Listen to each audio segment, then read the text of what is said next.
Recording. I'm gonna mute everybody. Good day, good afternoon, everyone. Thank you so much for being here. We are on our third show of the series that we are here for the Canadian National Healing Campaign. Today is our second installment of one of our favorite topics, which is so necessary in the world today, that we delved into September 10th. We are now here on our second installment of mental health, which is so important. And we have some great new additions as guests today. And we will be getting into some amazing topics because mental health, as we know, is so important.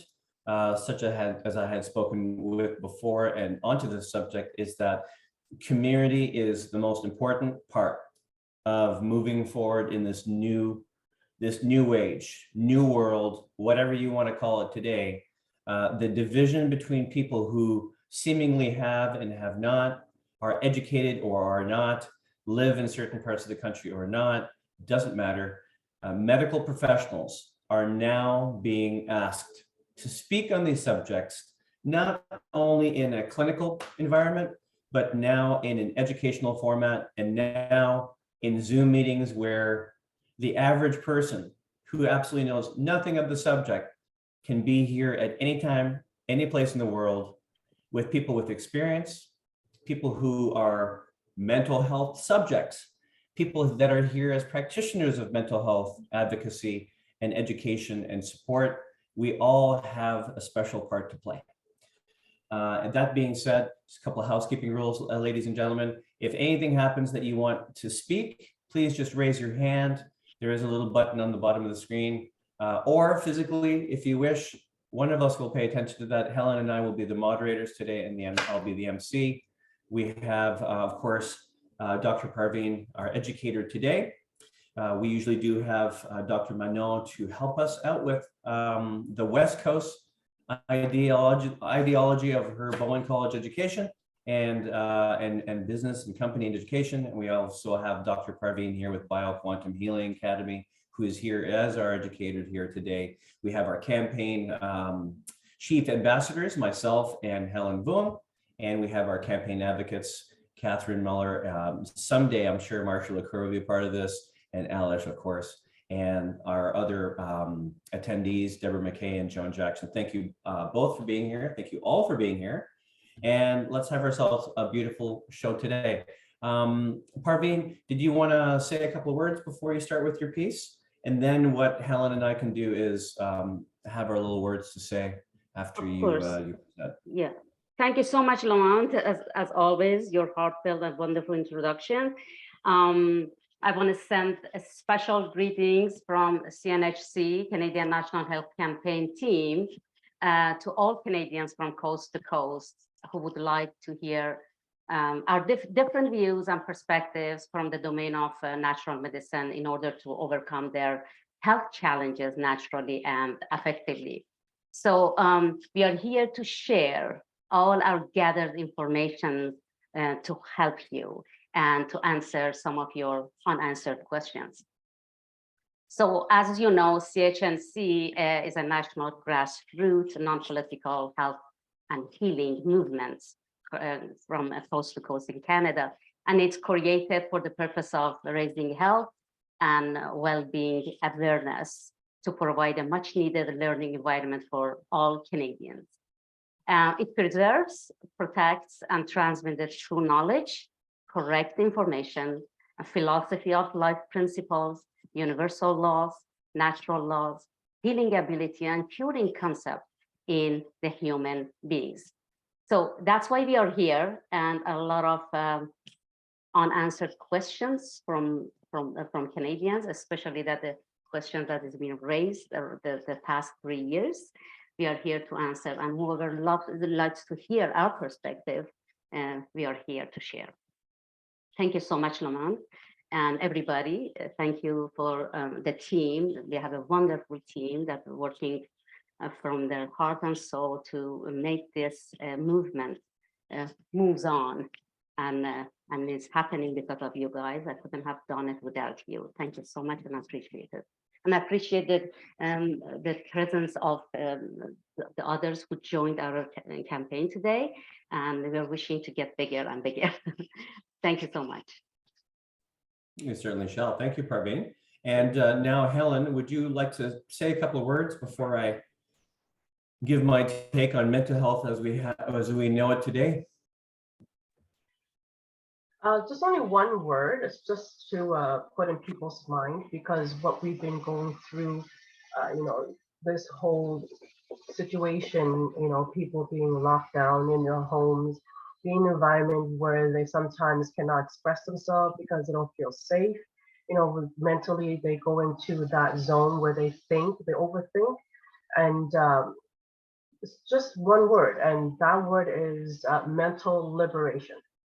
What does that mean to you, right? Embrace that, go into that word, and once you resonate it and see what needs to be shifted or balanced or moved out of your environment, do so until you get that mental liberation. That's all I have to say. And I'm also happy to be here as well, to be a part of the C.H.N.C, and I'm glad that new faces are here, and I'm looking forward to see what else we can do some more magic. Well, Wonderful, thank you, Helen. Helen. Thank you. Thank you. Well, like I said before, thank you so much for everybody to be here. This is always great because there's always many, many things that we can do in our lives instead of educating ourselves and hearing about some of these things that we find so important. Mental health is so important. First of all, thank you, like I said, for the dedication really and the resolve that we've been working on for at least, I would say, more than a year, Parveen and Helen. We've been working on chatting this out, figuring out the best way to do it. And it is definitely still a work in progress. And these are the things is that, when we get these platforms to a point where we have hundreds or thousands of people that are working with us on this, we'll be able to look back and say, well, this just didn't show up all of a sudden. We had to have a definitely, like Helen had just said, a storm of happenings and occurrences in the last 28 months that have really woke us up to have this resolve for this Canadian National Healing Campaign, because it's so important. People are really asking for help now because society has become powerless in their information seeking. We want everyone to sprout their wings and have the involvement of so many people that are dear to our hearts, because what we've been able to see through this community is that we are bearing our souls and our hearts to the people, because community is so important that, especially for myself, if I'm having a hard time in life, I sometimes put myself aside because I want to seem strong, but I am empathic. I empathize with people to see what they're going through. And as we've seen during this movement of freedom in Canada and the world, is that people now understand that they have choices. And now the choices are to be made towards self-healing. There are so many people that are dear to our hearts that are here to champion us all to a place where we can help more people. And certainly ourselves in the process, right? The familiar saying is as follows: put your oxygen mask on first. It's a really easy one for people to get because it's simple. A lot of us have taken flights, have taken planes after they've been around for a number of years. And this is the first thing you do when you get there. Put your seatbelt on, put your oxygen mask on. If something ever happens that you need, and we have a crash, we have an emergency, you have to take care of yourself first. And I think if somebody pays attention to that, they can go, geez, I wonder where else this plays in my life, right? Let's look at it this way. Mothers and fathers back 50 years ago never heard that advice. They never heard of self-care. They never heard of mental health days. They'd laugh at that. The version of what my grandparents' youthful days would hold back then would be, let's look at a man's example. He would either go to the barn or he would go out in the field on his tractor and have a good cry over a bottle of Jack Daniels. If he ever allowed himself to cry in public, that's where he would do it. No one could see you falter out there in nature. That's what farm hands do. That's why farms and nature is so beautiful. Or you'd have a mom, for example, stewing herself into a frenzy while she's making a spaghetti sauce for the family, And I can tell you from experience that many tears have fallen in that spaghetti sauce from the woman that I know in my life, right? Because the kitchen was always a place where the community got together and the true feelings of what was going on was happening. Someday I may even let you know about when the oldest cousin in my family was killed in a skiing accident. And that was the only way my mother could actually cope, was to sit in the kitchen stirring the spaghetti sauce for hours with her head down. And that was a hard thing to see. But this is the thing. We all have these sauces in our lives that can have the tears of our woes so that they can feed the many, right?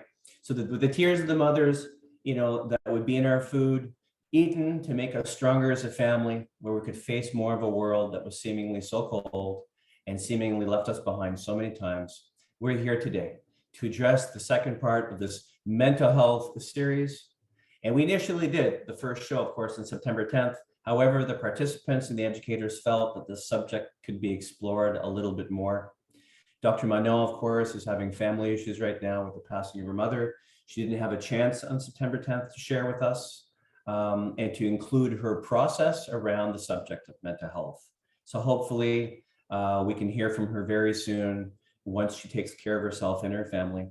And of course, Dr. Parveen on September the 10th, having delved into the subject, we're going to let her get into it more today because there was a lot that wasn't covered, and mental health being such an important subject, and Parveen having such a heartfelt connection to the subject. We have to be here today to see the second series in the mental health wrap up, right? Yeah, with mental health being such an important topic, I can foresee, of course, that this topic is going to be an endless one with plenty of testimonials. After Parveen shares, it'll be great to hear from some of you to share as our advocates, as our educators that you all are in our world anyhow. You're show participants, but you know what? I want to hear from Deborah later on and Joan. We haven't heard from these ladies and stuff, but that's why we're here. We're here to connect, right? Our participation on these subjects and time in a world where there are so many options and opportunities for us to keep busy, enough to keep us from thinking more clearly and having a little bit more clarity on why we're here and what our true purpose in life is. Mental health has a disturbing little friend named procrastination. And I will mention this here because procrastination, to me personally, has a lot to do with procrastination.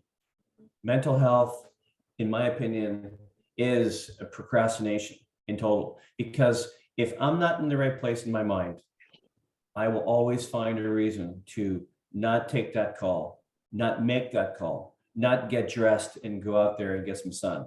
And I will keep myself from learning what I need to learn to move forward.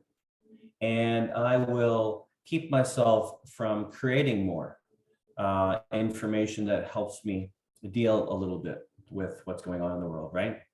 So here's the definition of procrastination. The Wikipedia definition of procrastination is the action or unnecessarily and voluntarily delaying or postponing something despite knowing that there will be negative consequences for doing so. The word that has originated from the Latin word procrastinatus, which is self-evolved from the prefix pro, meaning forward, and crastinus, meaning of tomorrow. So there's always a meaning to put forward tomorrow what I can't finish today. So it's a habitual human behavior. I think that all of this can kind of delve into a little bit, but to me, procrastination is a dark horse in the night, because I always feel that there's always something more important. And I think when I'm in personally a good mental health space, I get things done. And so today, I don't want to procrastinate anymore at keeping Parveen from speaking about the subject that she needs to here, because honestly, let's get right to the point here. The whole reason we sugarcoat all this beautiful presentation introduction is to prepare the information to be presented by such a gifted speaker. Parveen, like I said, and I'm going to keep saying, knowing you as a person, that, you know, as a great mother, as a great practitioner, as a beautiful woman with heart. I've seen what you can do on a stage. I've seen what you can do in flurries of activity where we're surrounded by a city that can seemingly eat us alive as we speak and stand. But then to see you on an international stage with an international symposium of educated professionals around the world that support you, and that not only support you, but the presentations that you hold, I find have all their tendrils of every way all those other practitioners fit into it. And that was the beautiful part, is that I could look at these people that I would look at being some of the world's most renowned speakers on the subjects, all stick to their lane, stick to their train, where they know that subject really well, and they are the key presenters on that note. But you came along and you were able to fit each part of those people's presentations in an overall symposium that, quite frankly, covered all the bases and succinctly brought it all together in a little zip tie, and it was presented really well. And I'm honored that I'm part of any kind of education that you bring to the people, Parveen. So without further ado, let me bring in Pineapple Mary here, and Parveen, please go ahead and Yes. show us what you have. So appreciate your kind comments about me, Lamont. Thank you so much. Yes, I invested almost all my life to become an educator. So it's something that I don't know if it was a calling or something that was in my life. So I always tried my best to be a simple educator, not a complicated educator. So I think the best, I wanted to be the best one. That's why I always simplify the knowledge and data that I gather or downloaded or whatever, in the simplest way to pass it to the others. So again, thank you so much for your wonderful introductions and kind comments. As you wanted last time, you said to share the PowerPoints with you guys. So now it's in the format of like academic format. So I hope everybody is okay with that if I share my PowerPoints with you. So, here's the question, Parveen, before you continue. Do you think, just to ensure that we give you a little bit of a break and to get your thoughts together and see how the presentation is going, would you like me to remind you when you're about a half an hour into the presentation for maybe some questions, to take a little break and then continue with the presentation, maybe half an hour? What do you think? It's up to you. I can go for hours because I have done it for like 5-6 hours. It's straightforward. But I mean, it's all about the house, all about the others that they what way they prefer. If you want it half an hour, absolutely. I'm okay with that. I can do half an hour and open up floor for the questions, and then I go forward. But the thing is that the first half an hour, it might be that just a recap from last time, and the mental health part 2 is going to come maybe after the second one. So that might be better because some of the participants haven't seen the September 10th version of your mental health talk. Yes. And then we can have just quick question and answer after that. Maybe hear from Catherine, if she has any speaks as the campaign advocate today. Yes. And then we can go into your second part of the presentation and then open it up again to another question and answer period. So let me give you a heads up at 30 minutes. Is that all right, Parveen? Absolutely. Absolutely. Thank you so much again. For some of you who don't know me, I'm Parveen Zarin, founder of Homeopathy and Nutrition Clinic, founder of Integrative Medicine and Nutrition, and founder of BioQuantum Academy in Canada. I have been practicing homeopathic and integrative medicine for over 20 years. I'm an educator and international lecturer and the author of Quantum Anti-Aging book. And also I'm the chair of Global Scientific Guild as an educational partner, scientific advisor. and the chairperson. So, and I'm also the director of C.N.H.C, the Canadian National Health Campaign. So if you want to know more about me and more about what I do, you can visit my website, bioquantum.ca.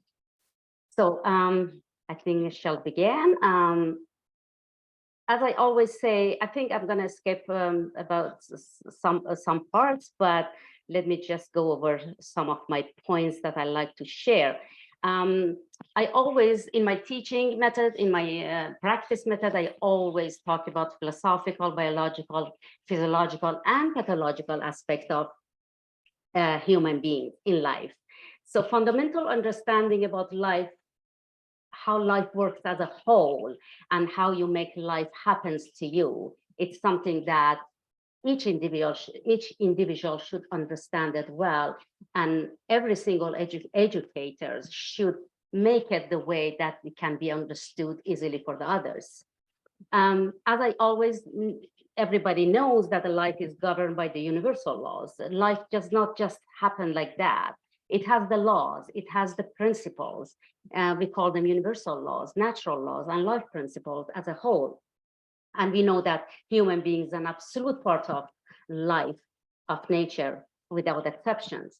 So unfortunately, as we know that the past 120, 25 years, all these laws, all these principles, the healing principles, the natural laws, the universal laws, they're all being violated by the current model, by the current medical system. And we have seen the clear manifestation and effect of this violation the past 2.5 years that they call it so pandemic.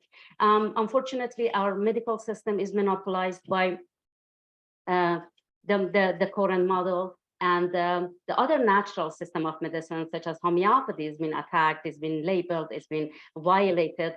And we were the one that has been fighting for it to bring it back to society. And I'm so glad to announce that we have done it. We have done a great job. As I always say, the honest and truthful physicians who honors the medical oath in order to help but not harm should follow all these principles of life, should follow all these natural laws and principles and the healing principles within the human body. But unfortunately, we see that they have not been followed, and the disaster after disaster is happening around the globe. And I always say nature heals and physicians assist. We are not, none of us is the healer. We don't heal. We just give the healing, we just activate the healing mechanism or healing principles within the human body by the mechanism that we have, by the system of medicine that we have in order to get them healed. So I would like to get to have a short recap about what I did last 2 weeks.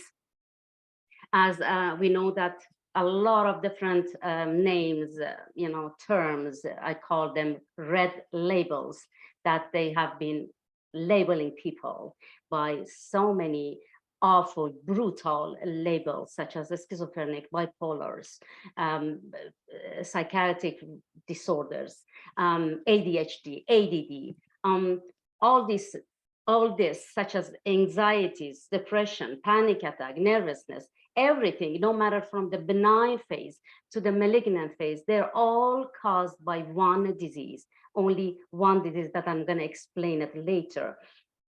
So this crippling and paralyzing the societies around the globe.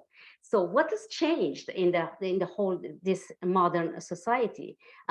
We are the most comfortable generation compared to our previous generations, compared to our grandparents and grandparents, even compared to our parents. So we have everything is provided for us outside world, technology, advancement, comfort.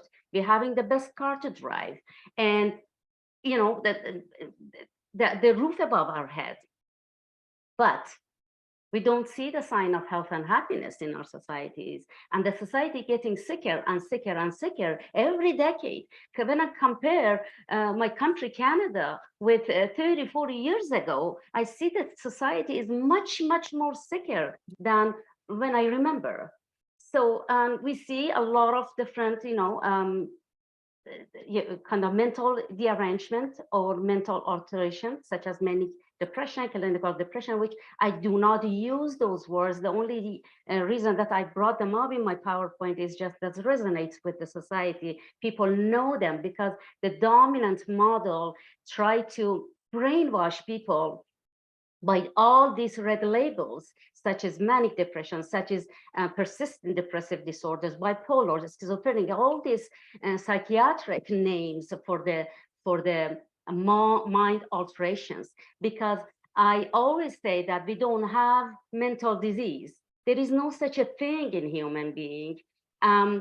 The mind can be altered, even with a little pain, with some pain, mind can be altered. Mind can be altered if somebody disrespects you. Mind can be altered with something that happens maybe around you. But because we are psychosomatic entities, so we have dimensions of physical body, mental, and emotional body, and also another dimension which is governing all these bodies. We call it subtle body or energy body. So unfortunately, in suppressive allopathic model, as I always use the slogan, a patient cured by them is a customer lost. They have the suppressive approach from the beginning to now. As I like to share this slides with you, that it's very heartbreaking when you go to the mental institutions that is designed and created by this inhuman and suppressive model, and to see that how they're treating human beings with the label of mental disease. They tighten them up, and they ask them to open their mouths. It's just about the drugs. It's just about giving them the drugs. And then if you go and see, you cannot come back healthy-minded. Even the visitors cannot come back healthy-minded. All these above artificial drugs and invasive treatments are dangerous and severely damaging the human brain for lifetime. So as I mentioned last time, that they played with human brain as a toy. Human brain is a God-given, a nature-given governor, a regulator, a moderator, a messenger of the body, is a commander of the body, that it's calibrating, it is balancing, is making the body harmonious at all times. It's been played like a toys by this current model. Brain never ever creates disease. That's not the brain's job to create disease. Brain job is to respond to disease and create symptoms. It respond to disease and manifest symptoms the way that keep you alive and survive. Brain is a sophisticated electromagnetic device, contrary to the main model that they always say mental disorder is created in the brain. Mental disorder is not a brain disease. Brain never creates disease. Brain always try to govern the disease, to govern the whole body in order to keep you alive. That's the job that is given to the brain by nature. It always detects the problems and creates a solution, which called manifestation of disease or symptoms. That is a way of communications. It's a strong way of communication of your all dimensions, all your physical, mental, emotional, and energy dimensions. Because the brain always wants to keep you alive at any cost. If the cost is on liver, the brain does it. If the cost is on your pancreas, the brain does it. Any cost, but that's the job of the brain to keep you survive. So, but in a deeper chaos, the disease means chaos. The disease means internal war, depends on how chronic it is. It means this harmonious states. When the disease agents, unfortunately, we call it intoxication of the disease, enters the blood-brain barrier, So the disease can choose the brain as a parking lot and parks there and manifest itself as deeper mind alteration disorders such as bipolarity, such as personality disorders, such as psychosis, psychiatric conditions, Alzheimer's, Parkinson, and so many other diseases. Again, disease did not create all this, brain did not create all these diseases. The disease, somehow the disease agent have been parked in the brain, and brain has no choice but to react. So unfortunately, the disease agent is going to block the brain natural communication pathways inside the brain, and also the brain with the rest of the body. All the pathways going to be blocked, sluggish, slowed down, and sometimes they can be destroyed when the chaos or the disease becomes more and more deeper. So again, the brain is your governor, never creates disease, but creates the symptoms that is calling you, is trying to communicate with you that there is a disharmony, there is an internal chaos for a long time. When we talk about mental or mind alteration, we're talking about the chronic. Mind alteration can happen acutely, some like quick pain or something, quick accident. Yes, your mind is going to be altered quickly in order to keep you survive. But we are here talking about chronic alteration that makes these labels like available, such as bipolarity or schizophrenia. We're talking about those kind of conditions. But as a psychosomatic being, anytime the mind can be altered. As I said, anytime, if the explosion happens right now, right beside me, my mind is going to be altered. But as soon as the alteration is finished, I go back to the balance state. But in chronic conditions that has the severe underlying causes, such as I said, psychiatric conditions, or such as suicide, or all those when the alteration of mind is been so established and it's been for a long time, we are going to talk about it. Human body has two major dimensions. We call it physical body and non-physical body. When we talk about mental and emotional body, these two bodies are within the physical bodies. None of them is the energy body.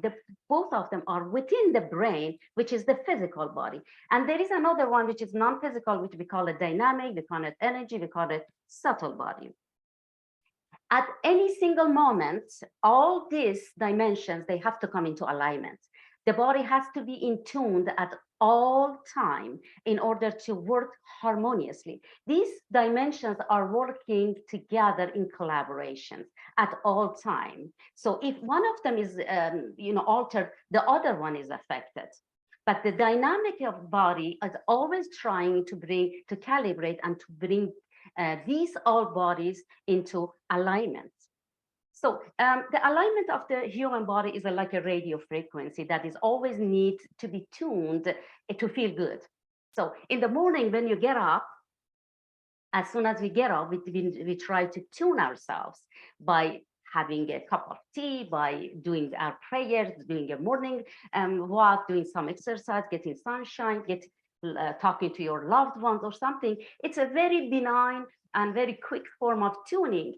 But when it comes to the mistuned and diseased state for a long time, we need much more effort in order to bring harmony inside all these dimensions of physical, mental, emotional, and energy. So disease, the very simple meaning of disease means mistuned state. That's it.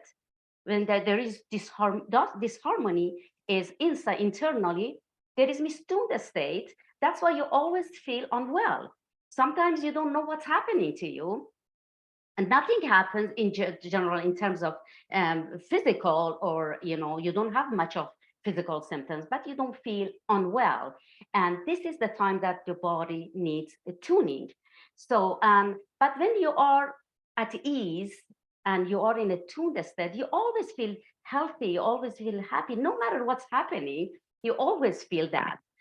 So alteration of your mind is your coping mechanism and is your survival. So in any situation, in acute situation, or even in chronic situation, which we're talking about today, it always is your survival. Anytime that happens to alter your mind, it's a communication that should never, ever be suppressed, prolonged, or prevented, or suppressed, or just trying to calm it by medications. So this is the outdated medical kind of way of doing it. So again, is out of my frustration, I always bring it up that this fake narrative, it is suppressive and artificial synthetic chemical drugs with modern invasive treatment is very, very destructive to human body. So when the mind is altered due to underlying causes, which I'm going to explain the underlying causes, I think I mentioned in the beginning, quickly about it, does not mean the disease is in the mind. Disease has phases: disharmony, chaos, or internal war, or disease has different phases. If it goes quickly to the mind, the alteration, it's going to come back quickly. But if it goes to the mind chronically, coming back to the balance, it's going to take much, much longer. But it does not mean that disease is in the mind. Our thoughts, it's creation of our altered mind. Thoughts are not creating the disease. These are the symptoms of the disease that is already being created from within, that it depends on the case, depends on the individual. Mind can quickly be altered by anything happens to the body, such as pain, such as shock, accidents, trauma, even food poisoning. In a bad company, bad relationship, disrespected communication, in a fight, you witness a violence, you witness angry people, your mind is going to be altered. That's how, because your mind is in the physical body, without exception, no matter in acute or chronic. So that mind, again, I'm mentioning it, aligned quickly with the rest of the dimensions of the body quickly in acute cases, but it lingers in chronic and needs very proper attention. So when it comes to alteration of mind, I always said, I said that in my book, and I always say there is no mental disease. There is only one disease. But what phase of disease that's going to go to the mind that causes this kind of chaos in the mind?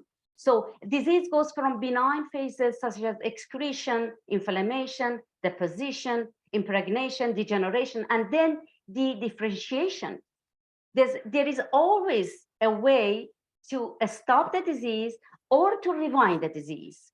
That's the job of the homeopaths, to do that, exactly in contrast and the opposite of all allopaths, that we try to rewind the disease, to bring the disease and disharmony to the most benign phase of disease. But in the allopathic model, unfortunately, they move it to more malignant by suppressing it. So I don't want to get into the phases of disease, but generally speaking, when the disease goes to the mind, it means it became malignant. It became much more malignant. If it's trapped in the physical body, it may manifest in a form of cancer. It may manifest in a form of autoimmune diseases, or so many different, that still it's much, for a homeopath, is much easier to treat than when it's trapped in the mind and goes much, much further and becomes like a psychiatric condition. So human body, as I mentioned, have different dimensions, and these dimensions always have to come into alignment in order to feel good. And this collaboration is run by your intelligence. So I would like to talk about the mind levels. First of all, if I want to talk about mind levels, it's going to take a year, but the mind has 16 levels. But we know most of people and most of the practitioners who studied the mind, especially homeopaths, we are familiar with the first 4 levels of the mind, which the very first one is intellect, then is our identity, then is memory, then is our intelligence. So the intelligence is running the show. The intelligence part of the mind is running the show. When the disease comes much further, goes deeper and comes to the mind, the 4th level of the mind, the intelligence that is running the show, it goes against you. Intelligence always has to serve you in order to feel good, in order to overcome all the health challenges and all the life's problems or obstacles or challenges and everything. That's the job of intelligence, to bring you the wisdom that you need in order to overcome, and the wisdom of the body to overcome. But in a deeper cases, such as the mental disorders, that has been, the mind has been altered for such a long time due to the chronic disease, the intelligence sometimes does not serve you. And why the intelligence does not serve you is a whole different subject. I can talk about it hours and hours, why the intelligence goes against you. When in terms of, in case of depression, in case of anxiety, in case of panic attacks, in case of fear, in case of anger, intelligence is serving you by creating some form of emotions to communicate with you. As I mentioned before, sorry about that. Let me just get into the right slides. Everybody can hear me? Yep, perfect. Yeah. Okay, so everybody's quiet. So when it comes to depression and anxiety, these are your survivals. These are the emotions that created by the mind that to keep you survive. That's why sometimes the body goes to the hypo state. It's such as depression. It's a slowdown of all the biological activities, everything. It slows down in order to keep you alive. And then, but the body cannot stay and should not stay in a hypo state for such a long time, and creates, then your intelligence creates anxiety. Anxiety is a hyperactivity of the mind in order to calibrate, in order to bring you into balance, and in order to communicate with you much louder. But if you do not address the conditions, the main underlying causes by the communications, unfortunately, the intelligence somehow, some way is going to go against you. So that we have seen it in, unfortunately, in suicide cases, that intelligence somehow wants to exit, somehow is not serving you anymore, and it's going to cause a disaster. And that all goes back to the levels of mind that we have to understand the levels of mind. This is a homeopath's job, to understand the levels of mind of the patient. That's why we take a lot of rubrics, a lot of symptoms of the altered mind of the person. The person who comes to me with such a long-term arthritic pain or any form of chronic disease, any form of chronic conditions, I take, out of 10 rubrics, I take 7 mind alteration symptoms to understand the level of alteration. And based on that, we can help the person to get cured. So we don't have functional disease. As I mentioned earlier, we don't have functional disease. Everything is at the cellular level. Internal disease presents itself as symptoms based on the chronicity, severity of the underlying causes, the predisposition of individual tendencies, sensitivity, intolerances, lifestyle interventions, and environmental factors of each individual. Not two individuals have the same, they have the same underlying causes, because that's a human body, but not the same predisposition and tendencies, sensitivity, and environmental factors. Symptoms are the human's body vital communication and must not be suppressed. Otherwise, you would shut off the survival and vital internal communication that is trying to save you from your danger you are in. That's my fight with this dominant model, dominant medical model that is governing the whole globe because they're shutting off the survival and vital internal communications, and there is no communication. When there is no communication in a deeper state of disease, the intelligence cannot communicate with you, and there has no choice but to exit. So the exiting is a very, very hard choice for all dimensions to do that, and we see it in a social cases. So emotions are all your survival: depression, anxiety, panic attack, all those palpitations, those all your survivals. But how we can overcome it? By understanding the communications. If the homeopaths understand the communication of depressed person, then can cure.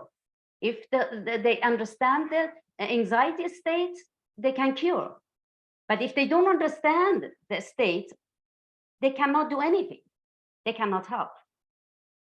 So when disease manifests in the mind, brain has a new task to create emotions. So emotions are responses to the disease and are responses to the chaos that already has come in, already is parked inside the brain.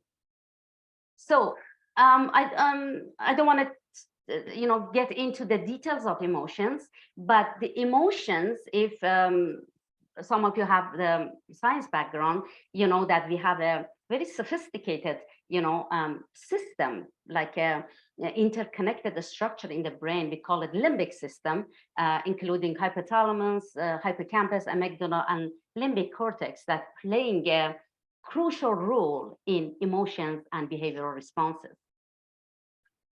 Emotions are not chemical structures, but they are electoral chemical responses to the internal biochemical changes. When the disease happened and created, the very first thing is going to be changed is the equilibrium and homeostasis, which is the internal biochemical actions and reactions. That happens in the body. But then mind is going to create, or brain create responses in a form of electrochemical responses. These electrochemical responses, they have negative charges. So, immediately, these negative charges should be neutralized. That's why in a fear, in anger, in panic attack, in anxiety, all this, we try to neutralize the charge of. I'm not talking the process of emotion. Emotion must be processed. You gotta let it. For example, somebody just lost a loved one, and you cannot stop the grief, but you can remove the charge of the grief.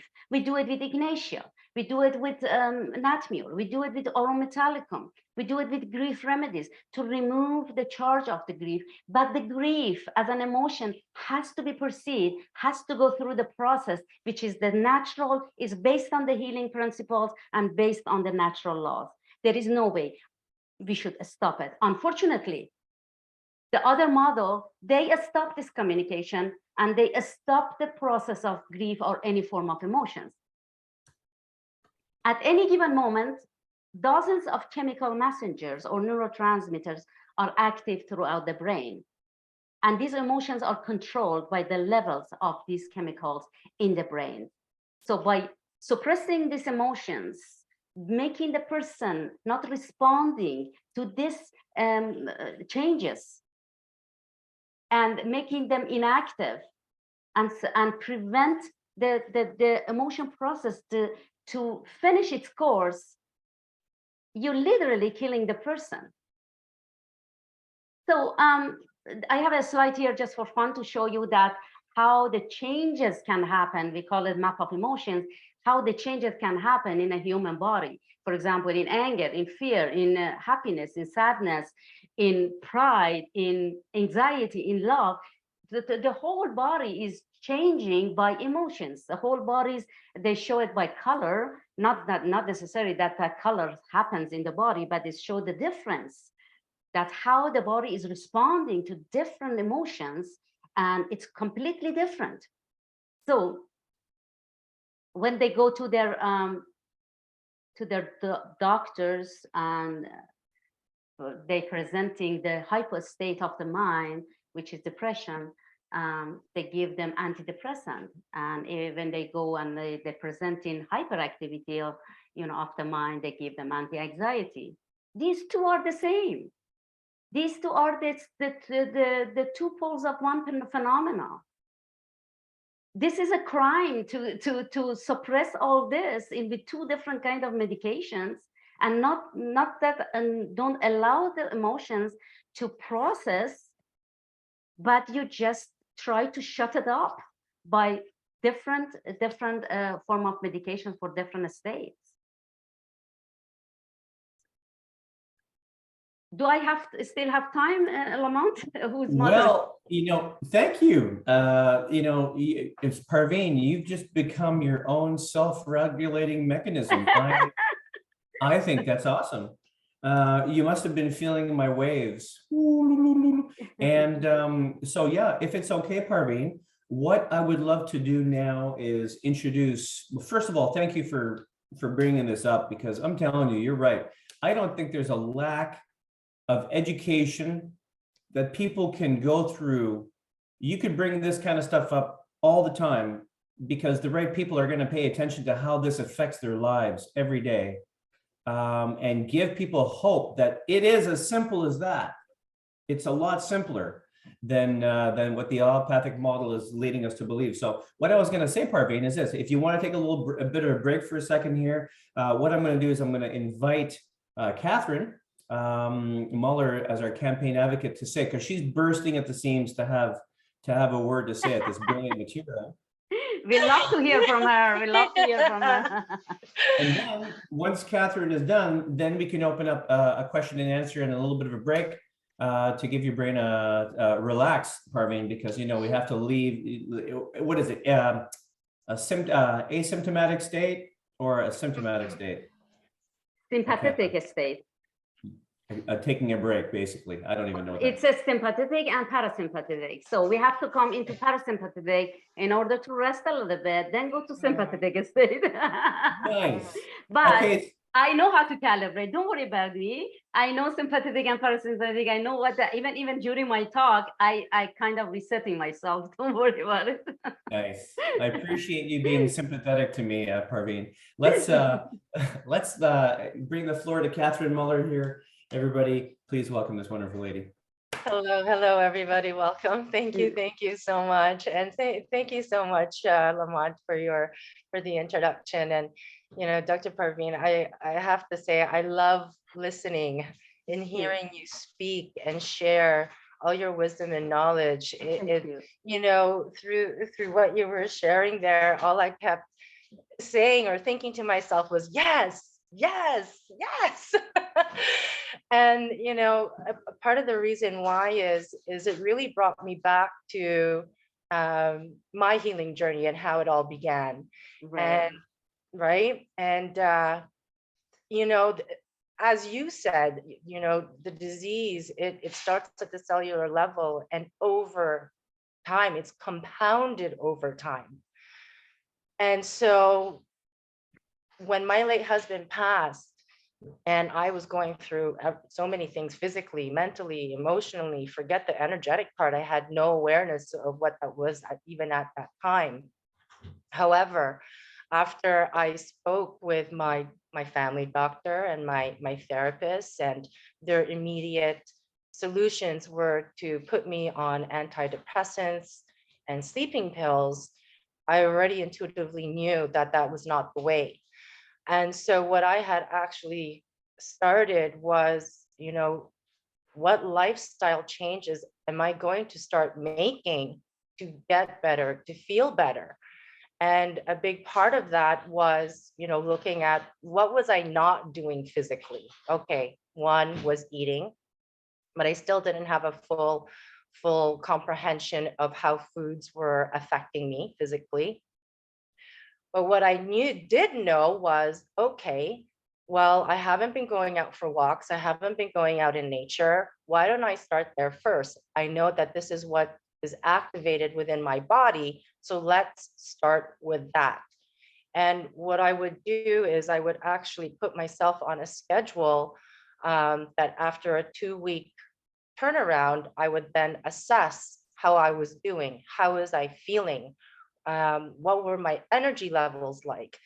And so once I started doing that, then I would then implement something else. So let's say, for example, 2 weeks, I would go for walks. I would lengthen the walks. I would go into the forest. I would go on hiking trails. Then it was, okay, let's start looking at what foods am I eating? What can I change? So what was that? My breakfast, my lunch, dinner, what is that? And then I would start to make all of those changes. So this routine, is a lifestyle change that I have been doing for the last 6 years plus.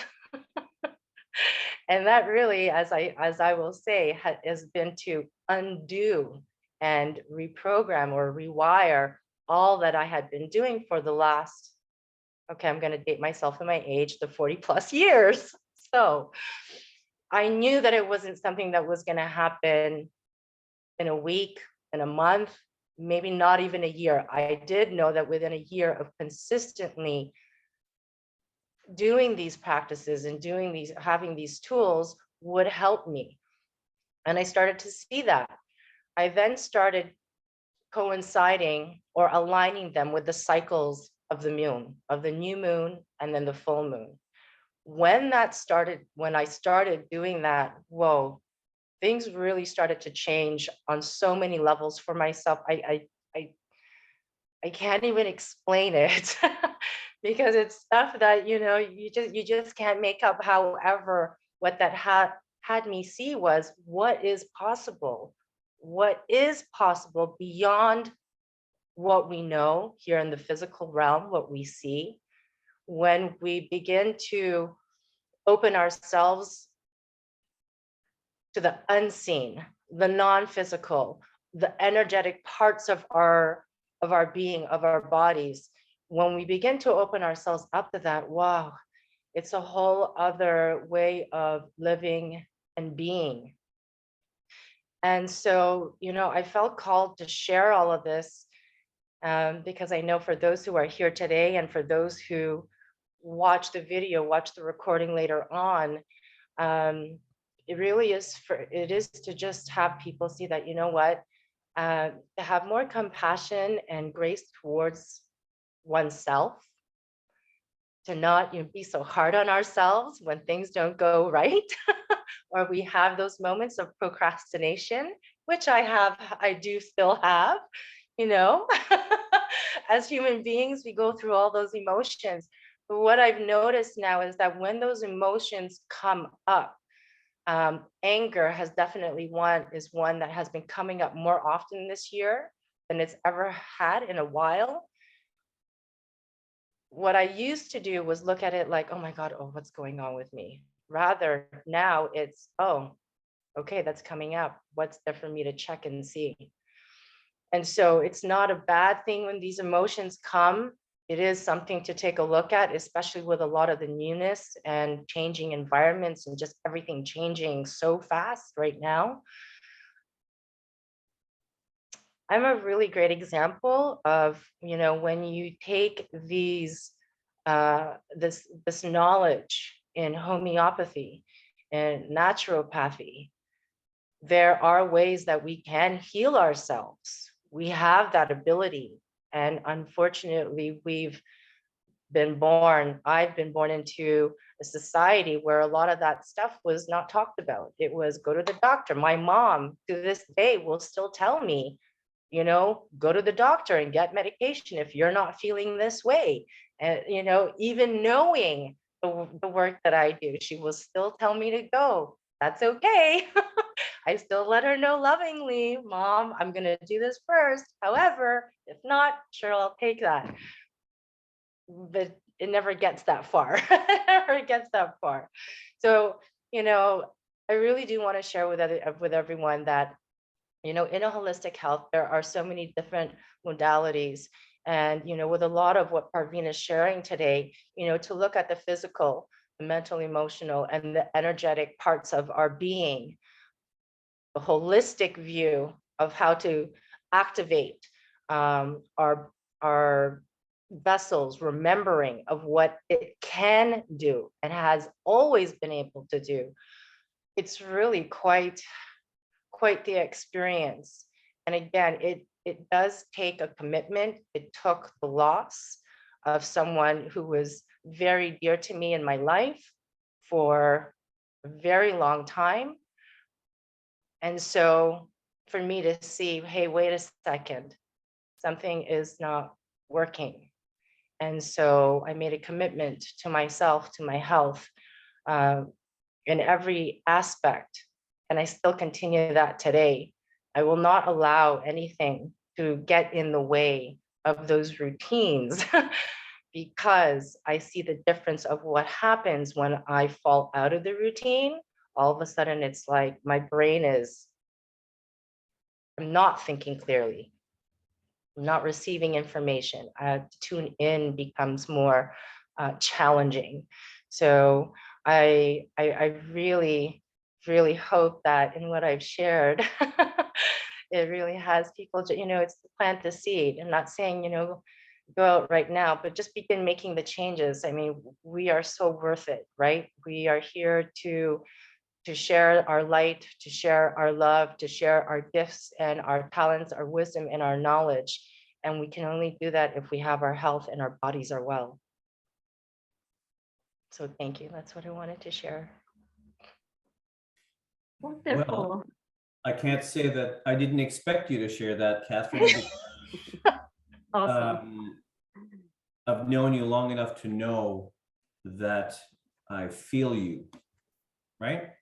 Yeah. I feel you, and I feel you and the people that you love. And that's the true awareness of connection between people that are now not just friends, are now family.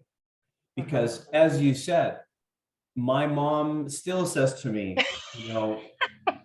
I just brought up 5D, 3D to 5D, and I was talking to her, and she said to me, what's this 5D thing? And I said, well, just look at different levels, the vertical, horizontal, and the through. And I said, here's where the can of worms opened up.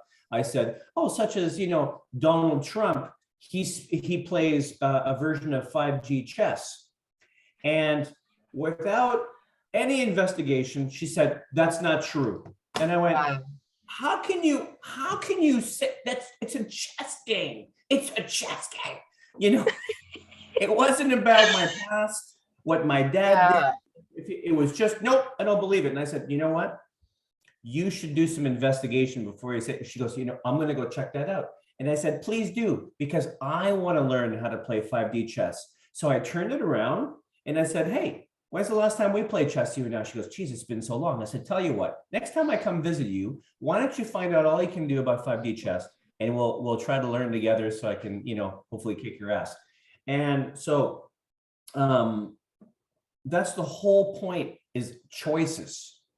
Okay. And the reason I brought up the movie night around this Mayan calendar phenomenon that not a lot of people know about is that if you look at not just human history, but creation in itself is billions of years old.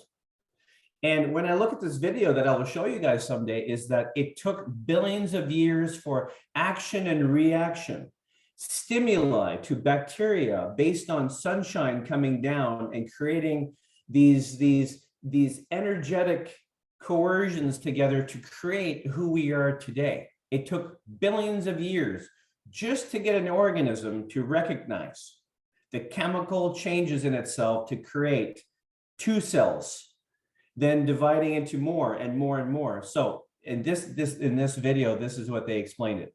You know, remember the days, guys? Most of us can remember this, when you could go and order a coffee, right? What were the choices back 20 years ago? Small, medium, large, and even extra large wasn't even in the picture back then, okay? Extra large became a thing of today. Bigger, supersize, right? And so, and then through the calendar, through this Mayan calendar explanation, it said, well, it was because, you know, time and all the choices come in tighter, tighter, tighter, tighter, tighter. And here we are heading into the eye of the needle where too many choices, too fast, slow down, what's going on? And so we went from small, medium, large, cream and sugar to now a dictionary based on terms that a company such as Starbucks decides for us. A dictionary, okay? And you can spend $80 on a coffee if you really wanted to by going through the dictionary of Starbucks and going, oh, I have the venti triple latte foamed, caramel covered, you know, second cup with a second insulated chasmazaz. And that's the whole point, is that now, because of that choice, we have to go slow down. Who in front of us is giving some words of wisdom where we can help heal each other based on astrology, food, the kind of clothes we wear, the music we're listening to, how we wake up in the morning, what meditations we take on. And I think we all, because of our you know, wisdom in the ages, is that we're able to figure out what that means to us personally for our mental health issues, right? So that's a long way of explaining, Catherine. I really appreciate what you have to say around your personal journey. And what I would like to offer before we get Parveen to start up again is offer the floor to any question and answers, and even with because Deborah, we've never heard from you yet, and of course Marsha LaCour is here, and I got to tell you guys, ladies, now that Alice is gone, Marsha LaCour is this little lady. Okay, she's not high in height, but she certainly has her weight and stature. This lady has been through a lot, and her brain is like a snapping turtle around what it takes for us to do all. I mean, look at the books that she's got behind her cabinet. That's only one she can fit in the video. Okay, she's got rooms of other books and stuff that, you know, she just doesn't want to cloud our judgments on. Marsha, you know, do you have any thoughts here before we step into a question and answer? Because you might not be a campaign advocate, but I can tell you, I can see the brain of yours going, you want to say something, and I want to hear it. What do you got for me, Marsha? You're muted. There we go. Okay, it's interesting the information that you were giving, Parvin. Is Dr. Parvin, am I pronouncing it correctly? Yes, yes, Okay, it's correct. and this thing, that the one missing piece is nutritional Yeah. deficiencies. That's very interesting. Yes, yes. Are you familiar with the branch of medicine or science called nutrigenomics? I am a homeopath, and I strictly works with homeopathic medicine, and I'm a orthomolecular nutritionist. So I when work you're- only in these two areas, nothing else. Okay, so when you're talking about mineral deficiencies or nutritional deficiencies, Yeah, you're touching upon an area called nutrigenomics, which is really the study of how the genes mhm, interact with food. So the so Dr. Mark Hyman, who's a Western trained medical doctor and also certified as a functional medical practitioner, would say that your food talks to your genes in two ways. Yeah. It turns on genes to move you in the direction of health, or it turns on genes to move you in the direction of disease or lack of ease within the body. absolutely. And so he would say that food in its natural form are packets of intelligence. And those packets of intelligence are communicating with your genes. So so if you're eating, you know, good food, like, you know, fruits, vegetables, whole grains, lean proteins, good fats, then you're moving in the direction of health. If you're eating processed junk food, then you're moving in the direction of disease. Marcia, I'm glad you brought up the subject. As a matter of fact, one of the topics that we talked about on September 10th, and I'm glad you brought that up, is that there's a book, and you might want to check this out because I haven't seen this in quite a while. And if you could grab a copy of this, or even in a PDF form, it's called Orthomolecular Psychiatry. And it was written by Dr. David R. Hawkins, co-authored by Dr. Linus Carl Pauling, who discovered vitamin C. And so those two are really, were really the first ones to start basing their studies and research on what food could do to psychosis, psychiatry, to the brain, to the body, to the energy levels that, you know, translate themselves, like you said, into the ATPs, generators, the mitochondria in the cells to communicate and think more clearly. And such as Parveen said, it's a little bit different than the subject matter here today. Do you have any questions based on anything Parveen has shown us here today? Well, it's interesting. You made the point that you never want to repress your emotions, and you want to give expression to your emotions. And I personally have been, you know, I grew up in the 50s and 60s, so I'm really dating myself here. You don't express your emotions, you don't deal with them. Very important. And Absolutely. and I used to work in the area of weight control, especially with women entrepreneurs, helping women, you know, lose the weight and keep it off. And many people eat food because they don't want to deal with their emotions. So there's such an area called emotional eating. Yes. I'm sure, just knowing everybody here outside of Deborah, I can tell you, we all love sitting around and eating good food because it truly nourishes our souls, like I said before, especially with people who understand the love they have of the food that's in front of them. I'm not sure if you all do this, but I do my best. Even Helen had a chance to share one day the differences energetically between the body mechanisms before and after a prayer to food before you eat it. Okay, so besides the organic versus conventional, all that kind of stuff, and I'm not sure, Parveen, you might have actually forwarded that to Helen and stuff, but it shows the difference between what the body is like before you eat and after you eat the food, whether you've prayed to it or not. And the major difference is that the body is already in a pre-digestive state of the food, even before the food gets into the belly when you pray to it properly. You love who you're with, and you're in the right environment. Because, you know, how many of us, I'll say I'm guilty, right? Helen's parents do this too, is that we eat food while the music's on, while talk radio's on, the TV's on, you know, dogs are running around, people are eating, standing up, they're talking about stuff that has nothing to do about the food. Get to a point where it's nice, calming music, you're thinking about your food, you're looking at it, you're smelling it, you're breathing it, you're praying to it, and it will be digested a lot better, for sure. And I see Parveen has unmuted herself, ready to pounce on that subject. I have a comment on both of them. So today, one of the main underlying causes of one disease that I talk about is the chronic nutrient deficiencies. Nutrition talks here. You know, I always say that your healthcare starts from your kitchen. And when it comes to the genetic diet, I have been working with genetic diet for over 25 years. And with the blood type diet, because your blood type never ever changes. The same thing with your father and mother never changes, right? And there's no way you can have another biological father and mother. The same thing with your blood type.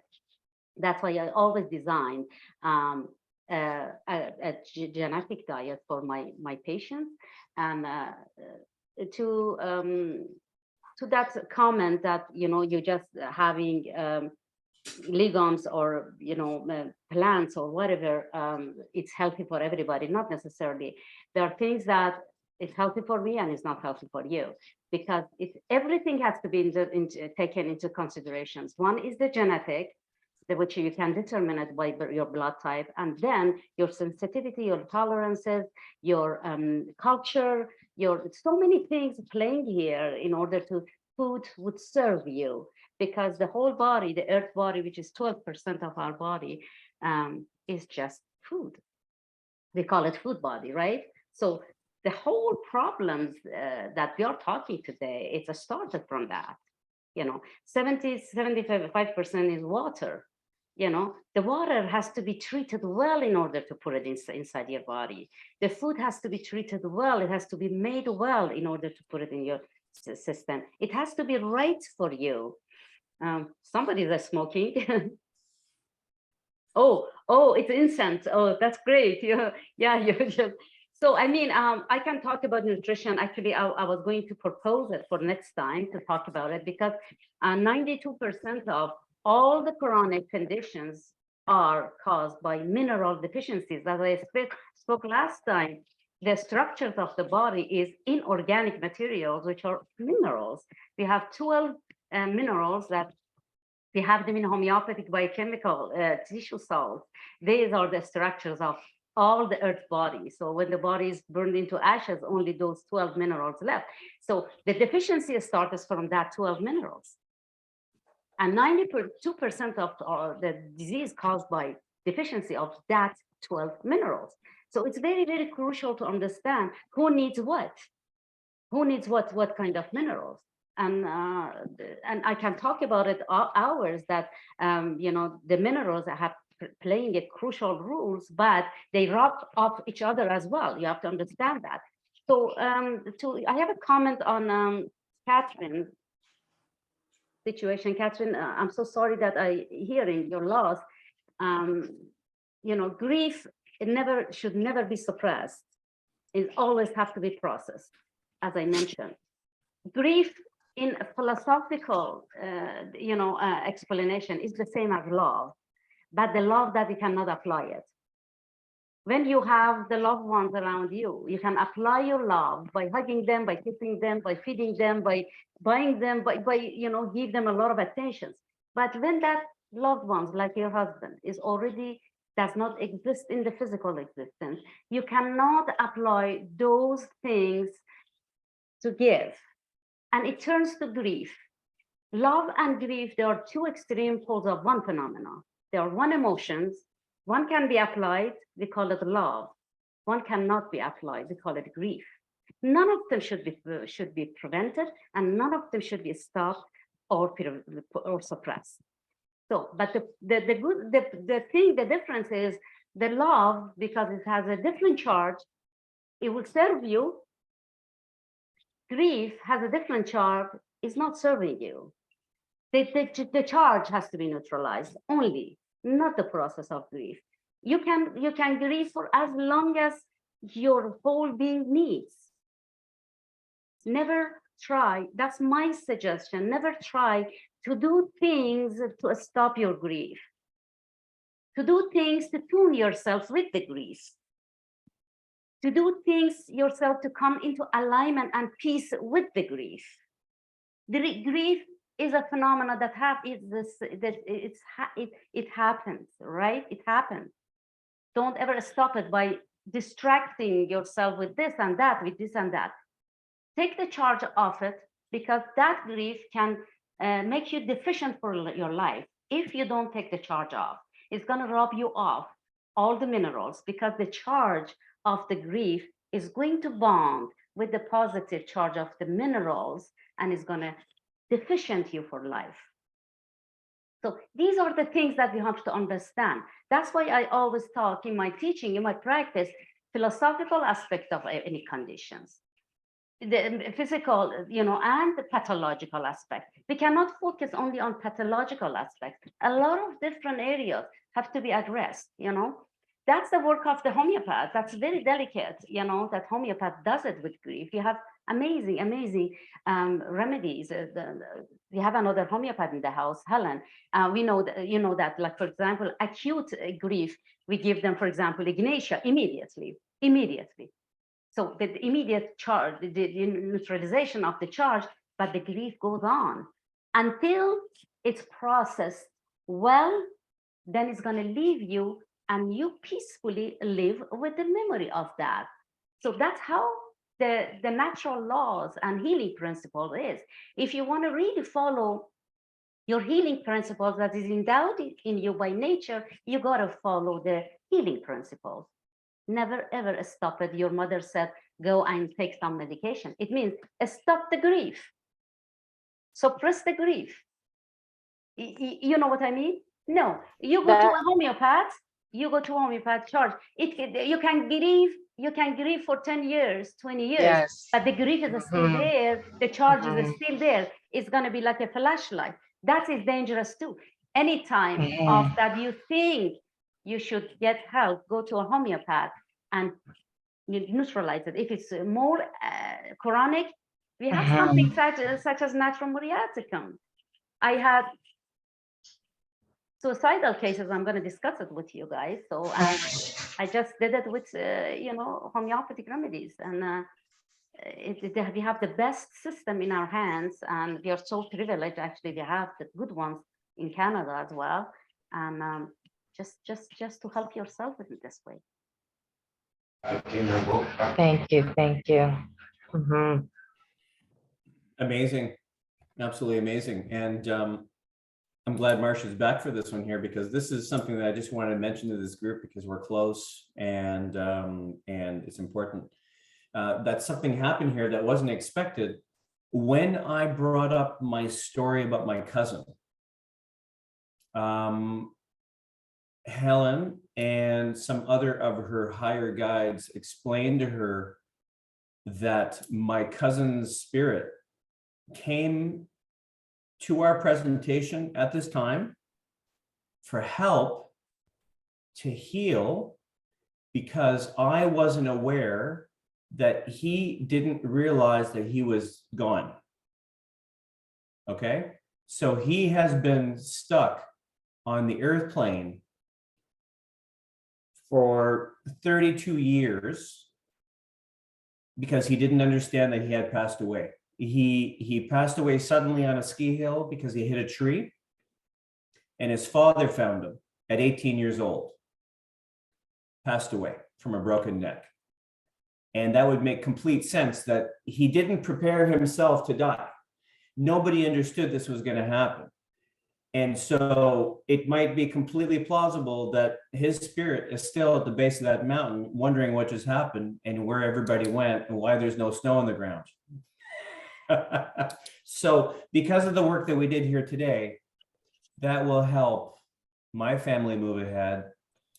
And what that's going to happen, it's going to be incredible. I'm going to send this to my mother and make sure she gets that, because that could actually help a lot of people heal from what's happening here right now, because it certainly changed my life. So thank you for sharing as much as you have. And look at us on the time, ladies. Yes. It's perfect. Parveen, Yes. if there's no more questions, Parveen, you could move ahead with the rest of your talk. Okay. And then we'll check in at the half an hour and see how you're doing. Does that sound all right with you? Yes. Perfect. So, yeah, get back to my talk. So, as you all know, the father of homeopathy, Dr. Samuel Hahnemann, as he always say, and I think all homeopaths, this is our Bible, this is our main book. It's repeatedly he says, if you really find out about the patient's somatic physical disease before it has generated into a mental and emotional disease, it means all the mental disease, it means is the violation of the all those healing principles that is supposed to be happening in the physical body, but it's either been suppressed or somehow is diminished, you know. The main key here is the disease is being degenerated. It means when to the malignant phase, means the almost last phase of disease, then enters to the mind. So that's why I said we don't have mental or mind disease. We don't have that. It's always the move of the disease into the, the progression in a very malignant way to the mind, body, and alter the mind to that level. And which in this book, I always say, and we all believe in that, all the people that they come for mental alterations or mental disorders, they have to be treated with calm and firmness, and without, bringing up that, to reproach them, and because it's so cruel. As I mentioned earlier, that if you go to mental hospital, you see the cruelty, that the way that treating, mental disorder people. So there is no way you can heal somebody in that environment with that suppressive approach. It means that you are giving them a rain check of death. That's installment, death installment. So also, when I'm like a mental, I'm currently having several, young people. They join they come to my office for this, for these conditions. And the very first thing I tell the parents, please try to make the environment as calm as possible. Try to not to tell them, I told you, you did that, you did that, you did that. It's not going to help. It's going to worsen the situation. So all the external disturbances all the sense means that to the visualization, to hear, it should be stopped. Everything should be, the five senses should be cleared from all hearing or seeing or feeling of all those negative comments and approaches. Otherwise, the mind is not going to go back to the normal situation. So if we do that, the homeopathic medicine, it does amazing, and we don't have miracles because science is behind it, but I mean, it does rapid and gentle and excellent results. So this is something that I wanted to share with you. And let me just go.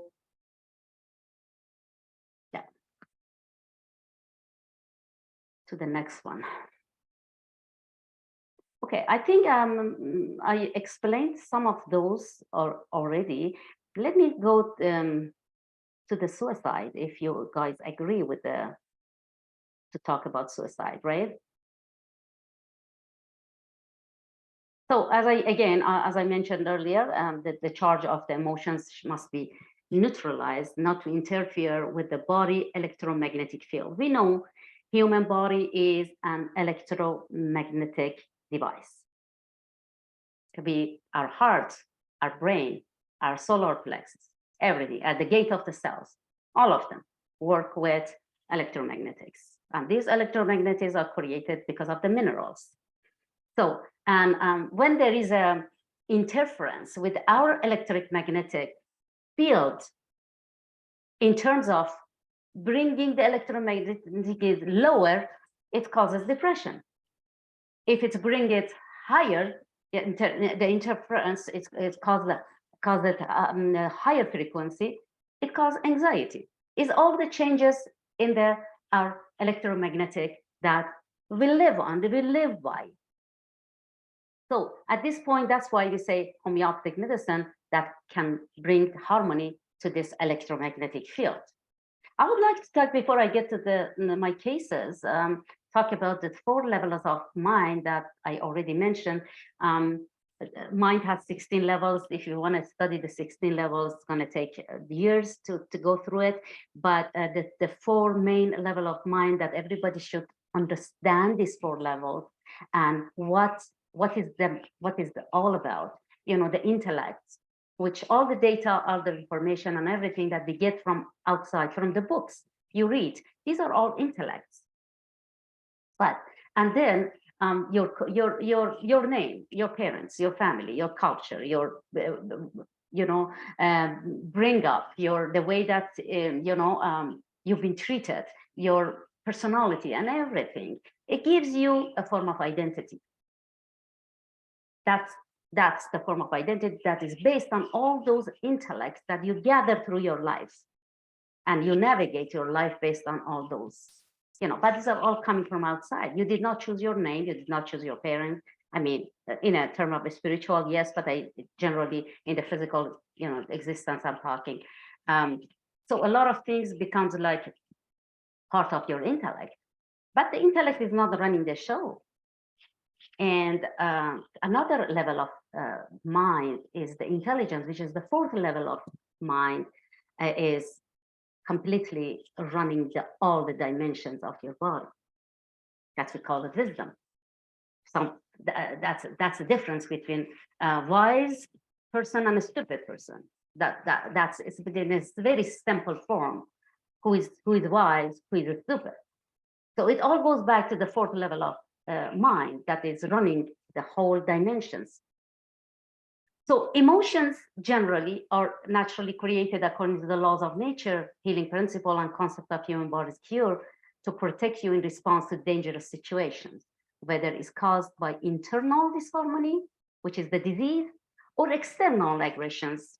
For example, if you're chased by a lion, you're somewhere that you're chased by a lion, are you going to stay there and just put your hand across your chest and tell the lion, do whatever you want to do? You're going to be eaten up in a second. You run, and you try to run faster than lion.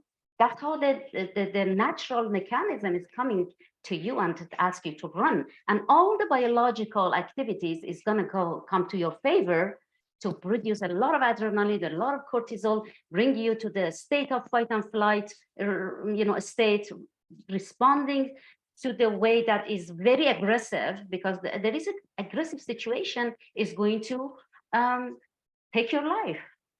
You're not going to cry in front of a lion. You're not going to laugh at it. You're not going to show another emotion. So nature gives you all this, mechanism in order to save yourself. So blocking the survival action of the inner wisdom by suppressive drugs and invasive allopathic treatments is like making death installments, as I said. So then if you block it some way, consequently, your inner intelligence would turn against you. We have seen it many, many times in society. By either stop governing your internal chaos, is not going to do anything about you, even does not create any depression or anxiety or any feelings, it makes you completely indifferent, or attempt to exit from the physical body in case of suicide. So it all goes back to this, that you did not allow the emotions to be processed well.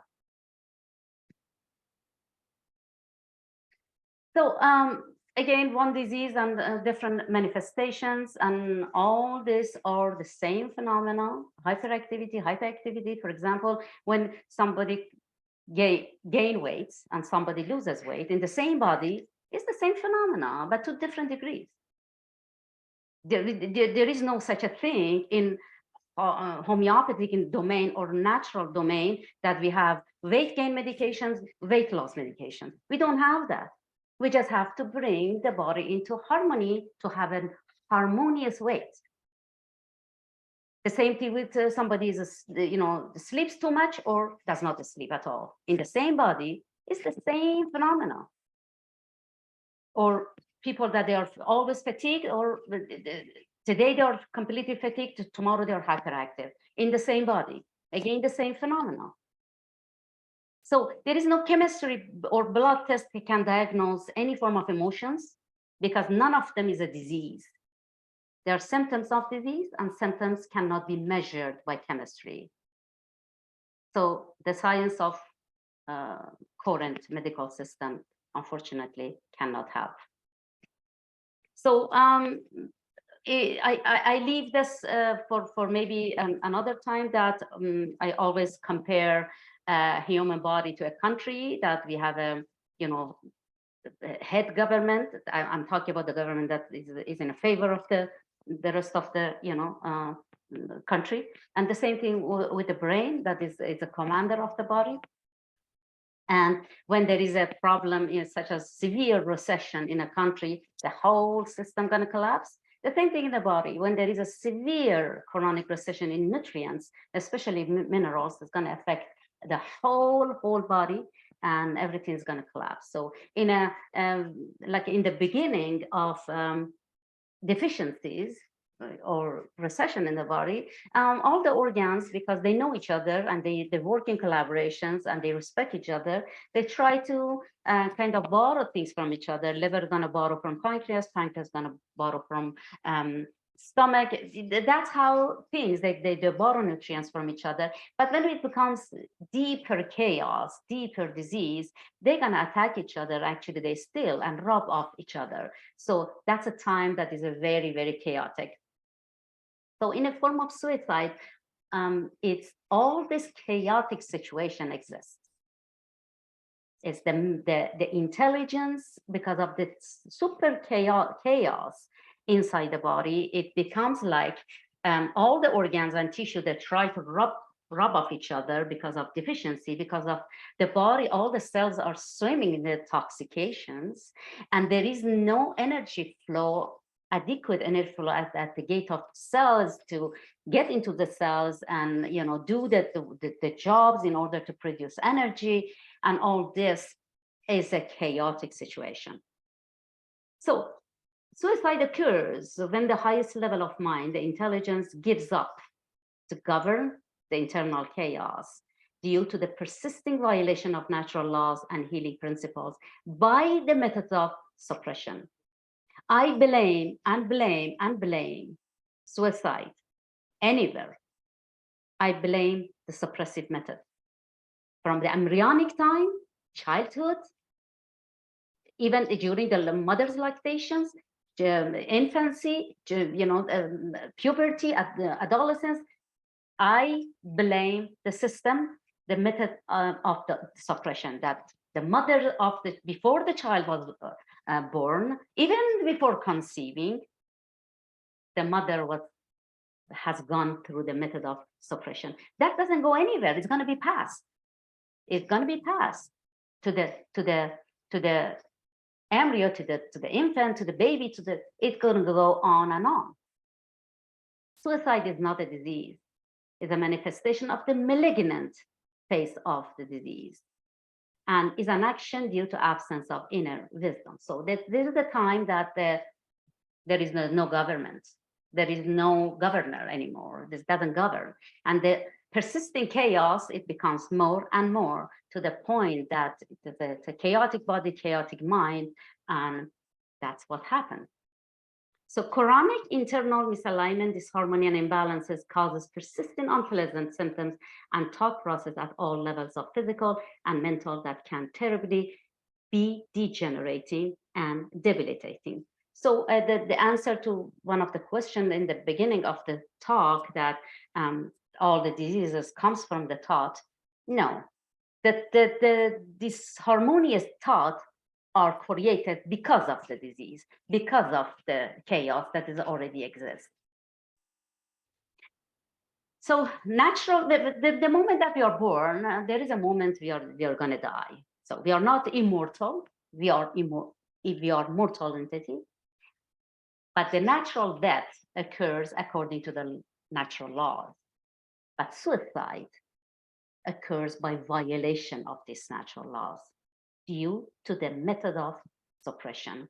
Again, I repeat it, method of suppression. If somebody comes to me and I have a patient that say, no, I did not take much of medication. I said the suppression goes generation before. You are born from suppressive parents with all these drugs, and it's going to be passed. So then it goes back to the tendency and predisposition of the person. So if the body stops alternating between hypo and hyper, then unfortunately the survival mechanism has been stopped. If the person was depressed and they're under the medication and there is no longer, they feel depressed, but they turn into difference, to become difference, no emotions whatsoever, there is a danger. You immediately look for a solution, because that person is in a danger, because the entire body internal homeostasis has been affected. It's a serious damage to the internal homeostasis as a whole. So that's a problem with so many young males and females that they go through suicides. So all mental disorders are the combinations of mental activities, hyperactivities and hyperactivities. I always say there are two main ingredients of mental alterations. It's hypo and hyperactivities. Hypo and hyperactivities. As long as these two ingredients they're at play, there is a chance of survival. But if these two ingredients are no longer there, the chance of survival is diminishing. So this alteration continues because of the communications. Continues until you address the underlying causes and remove the disease from within.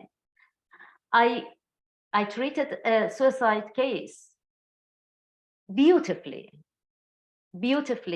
and actually very easy. That person was, it was a 22 years old. It was kind of deeply and severely and chronically anemic, just anemic. They did not understand it. He was anemic before he went on the medications, and medication is robbing him off from all the nutrients that make red blood cells hemoglobin, such as iron, cobalt, copper, silica, and became more anemic, and they gave them more medications and more medication. Wham, bam, he became suicidal. So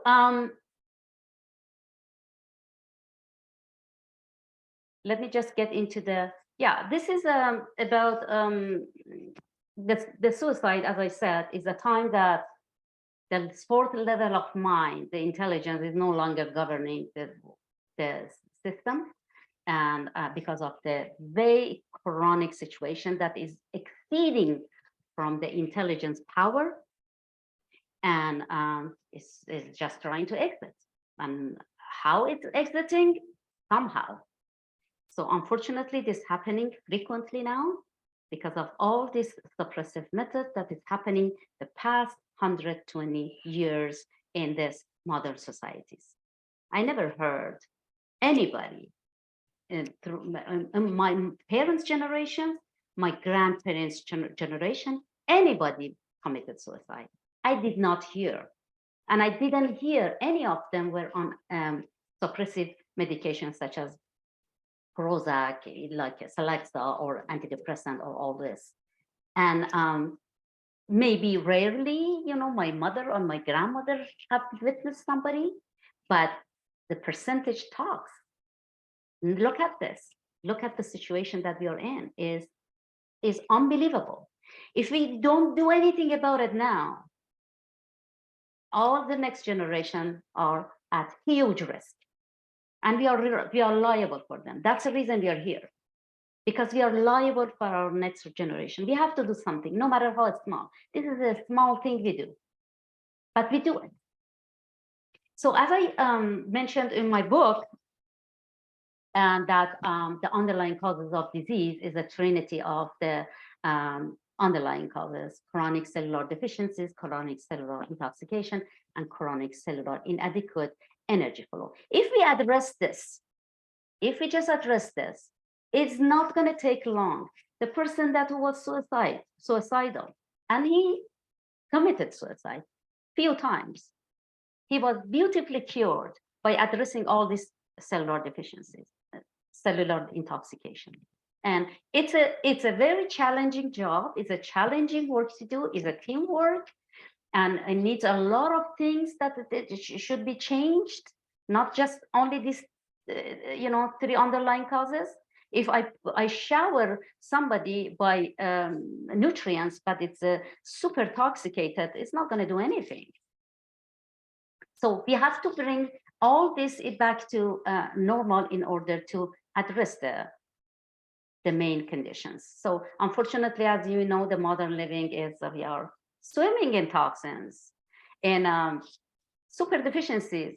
We are the most comfortable generation in all aspects: technology, cars, homes, phones, internet, and giant amount of food. You go to grocery stores.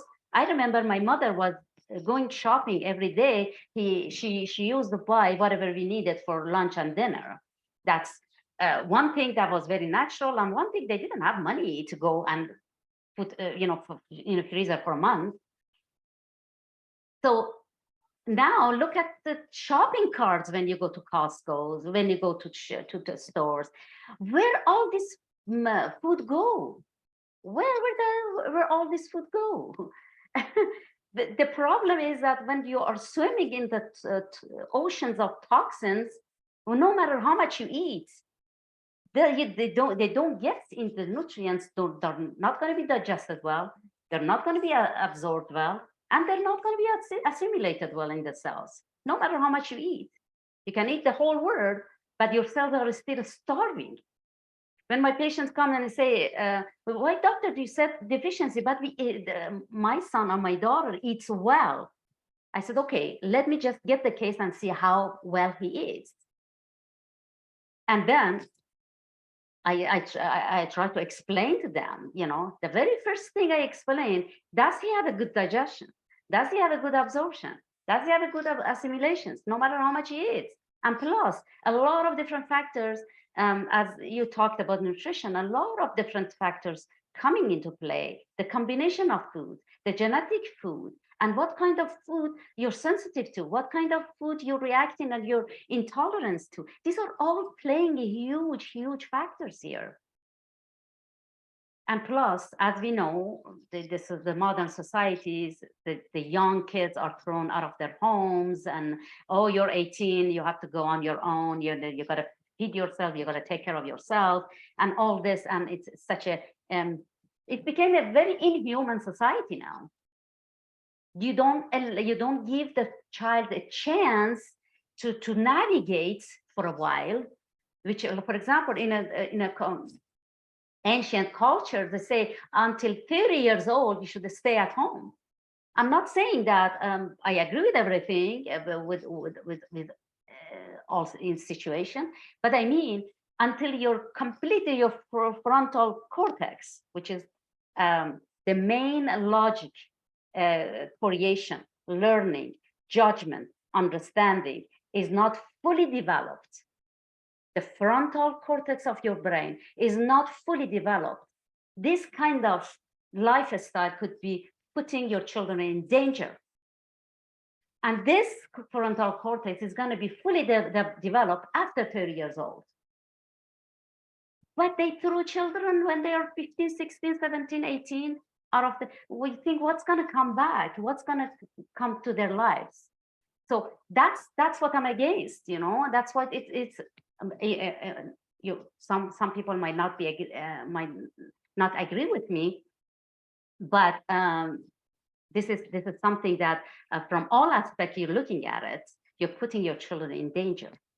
And plus the whole human race has lost touch with the 5 elements of nature, with the earth, with water, with air, with fire, with space, all the things that we have in cosmos that and if you see the combination of every single human being is exactly the same combination of these 5 elements that we have them in nature.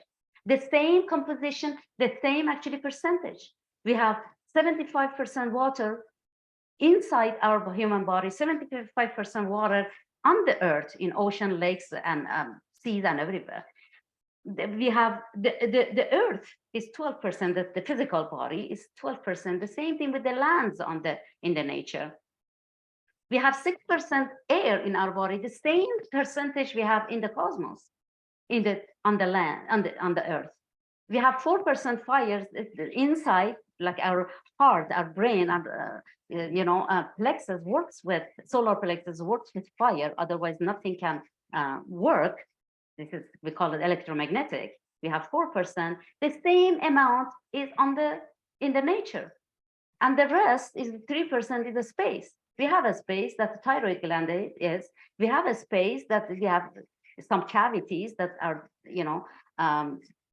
for example, gonads is, the brain is. These are the space. Exactly when you compare it, the same composition, the same percentage.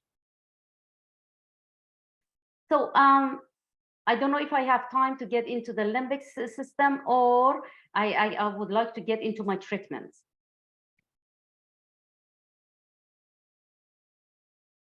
Hello?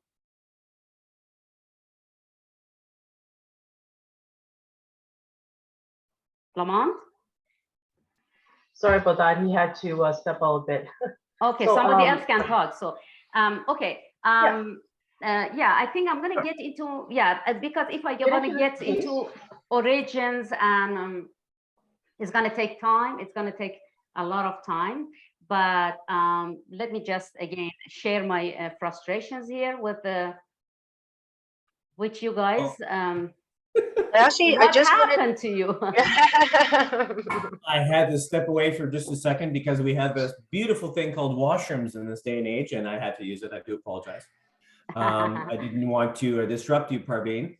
However, this is perfect time because I did have a question. I noticed in your last slide that you brought up the elements, fire, water, Mhm. air, earth, correct? Right. And I noticed a new one in there that I haven't seen before, space.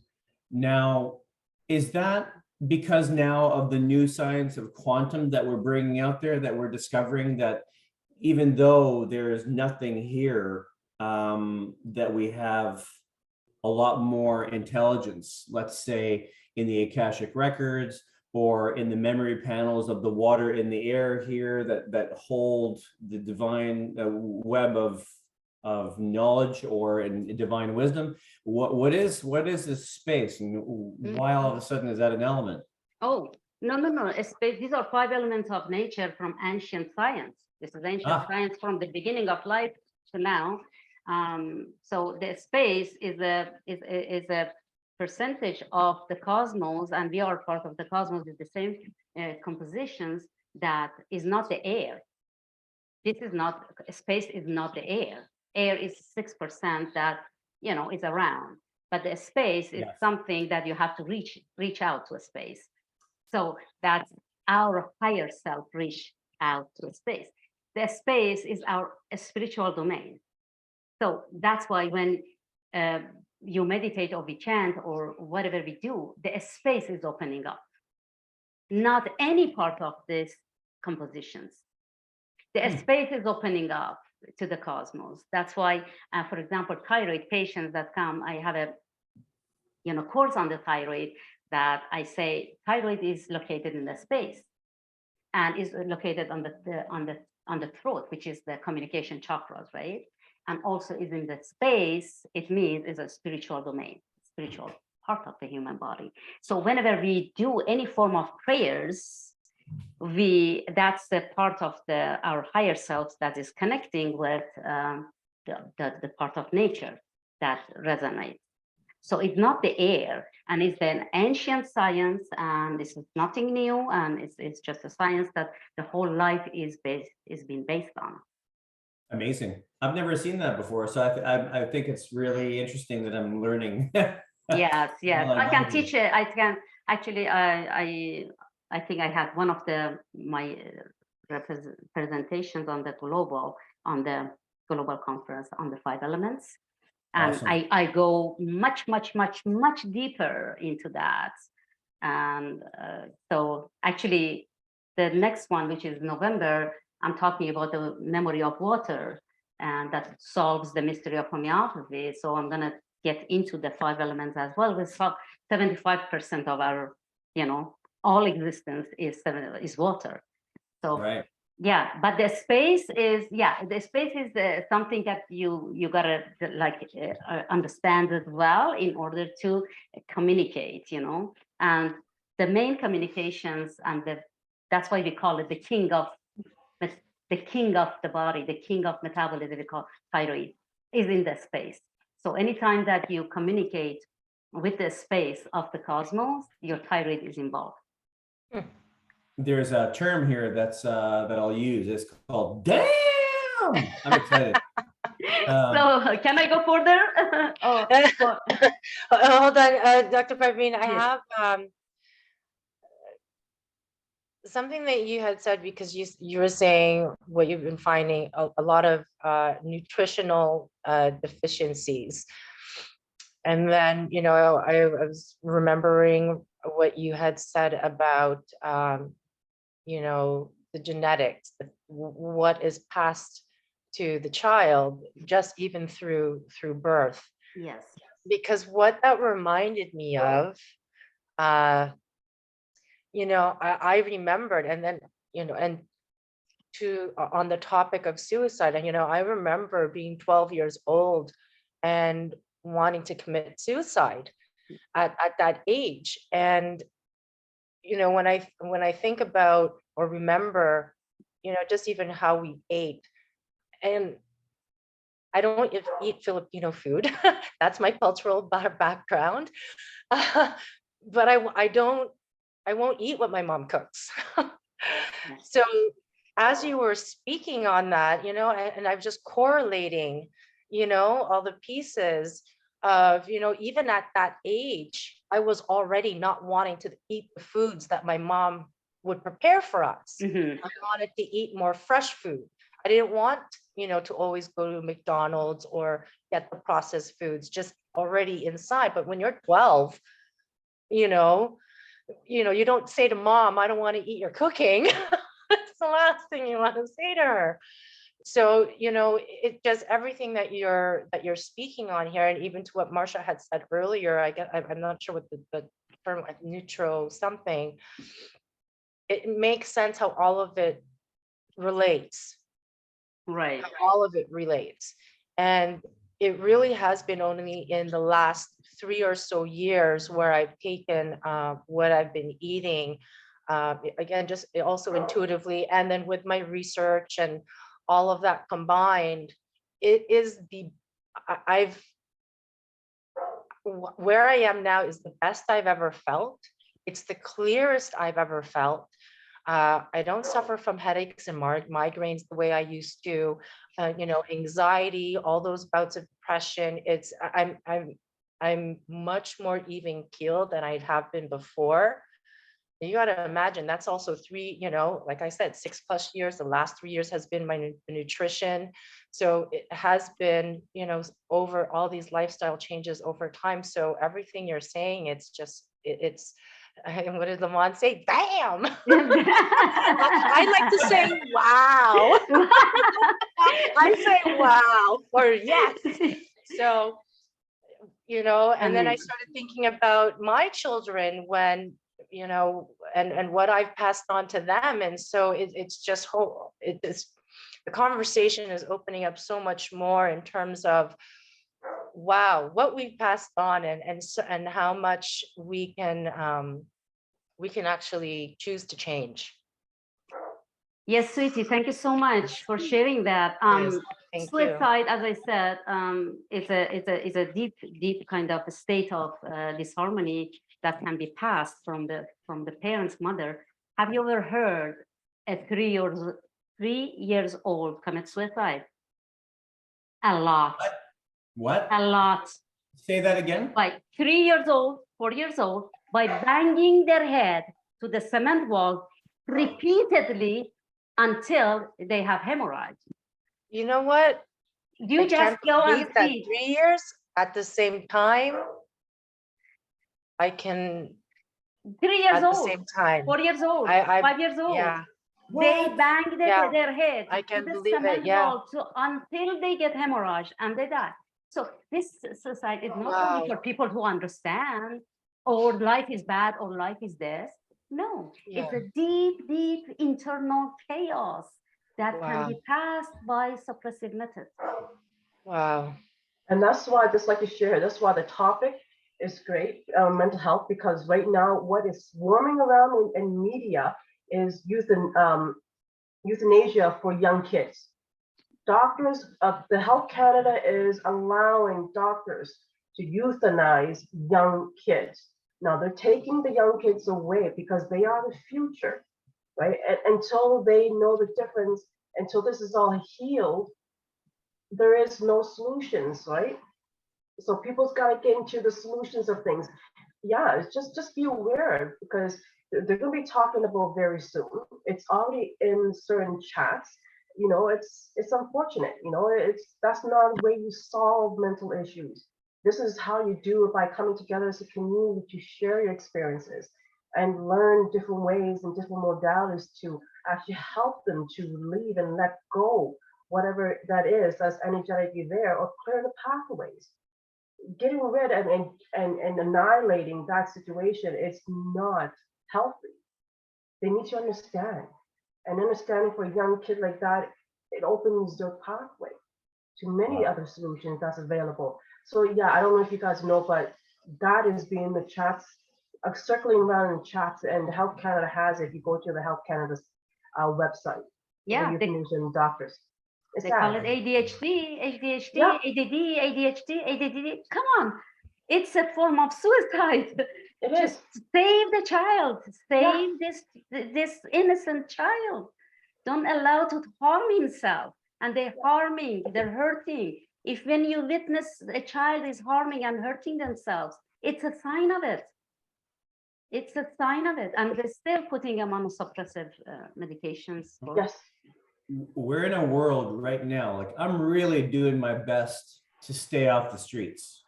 And I'm not saying stay off the streets, in a place where I'm in a dangerous situation as a homeless person.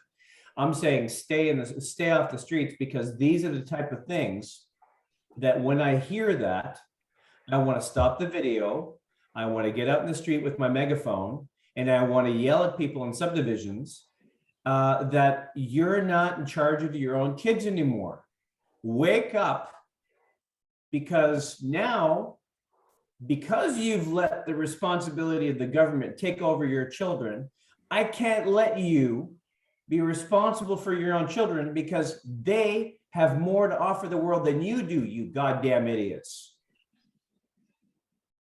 You don't know enough to stop your hamster wheel of destruction, confusion, and disconnection with your own heart, that you would allow a medical society through media to feed you what you think is right, so that your child can not only go to City Hall in downtown Toronto at 10 years old behind the backs of the parents and go and get an injection based on a government that gives you a vanilla ice cream cone and tells you to keep your mouth shut to your parents about what you've just done. So if something happens to you on the soccer field at school tomorrow and you're rushed off to the hospital, they don't know what happened to you, and you're dead man walking, coming in there right off the bat. So that kind of stuff really, really affects me. And I wonder to myself, what people are we surrounded with that are letting these children walk into a doctor's office and allow themselves to be euthanized? It started with the elders. We let the elders do this at the behest of the parents that want their wills fulfilled, so their parents' assets can be used while they're still alive. And now they're letting it happen to their children. It's unbelievable. So anyways, Yeah. thank you for allowing me to head off into an area of my emotionality being let go. I'll calm myself down here. Are there any more questions or statements before Parveen heads into yet another half an hour? Parveen, if you go on. Yeah. We're doing well here. I appreciate it. Thank you. So that's the whole purpose of this health campaign, is to just bringing parents to understand what's happening. To understand what happened to their children and by them, and now it's the continuation. By getting this, drugs into the children's system, and we don't know by the next decade what's going to come up in this society. Unfortunately, but at least we are a voice, and we feel that we are doing our duty, our responsibility. We are kind of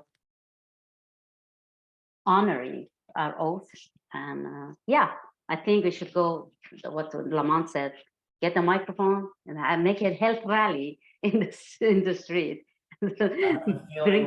Bring people in, we bring people out to understand. So I think it's coming. so I'm going to continue. I think the last time I talked about everything that this current model is, brainwashing people that emotions is only from the brain, emotions is only from, because their focus has been on the brain, because they think that the brain is causing the disease, and they're creating, they're making so many different medications that it's suppressing the brain, not to create any emotion. But these emotions, it's coming from every single cell of the body. Every single cell of the body has a mind, has emotions, has its own characteristics, and the whole body is in chaos. So, and unlike this model that they assume the emotions were purely mental expressions generated only by the brain alone, is not true, because every single cell in human body has a mind and its own emotional response. Emotions have as much to do with the heart and all of the parts of the body as they do with the brain. Emotions are not simply chemicals just in the brain, or electrochemical signals that carry emotional messages throughout the body. That's a problem here, that the brain only in research, and all the research domain is in the hands of allopathic model. And whatever they ask, the research has to do it. And their focus is only and only on the brain. But the heart, in terms of emotions, has not been studied. Heart plays a particularly important role in human emotions. Well, we say, like a slang communications, heartbreaking. So what does it mean, heartbreaking? So the heart emits an electrical field 60 times greater in vibration and oscillations than the activities in the brain, and can an electromagnetic field 5,000 times stronger than the brain. But emotional pathways of the heart have not been studied by current model, only brain. So new science has not found the heart emotional pathways, but we have done it. Homeopaths and ancient science has done it. We know the heart emotional pathways. So in my treatments, I have to work I work at the classical homeopath to bring all the mental, emotional, physical, and energy body into tuning and alignment with the classical approach. And I do, which is very, very critical, to do the pathways, the brain pathways, brain pathways, all the glands inside the brain pathways, which they're kind of suppressed. They have to be cleared out, they have to be opened, go back to the normal function.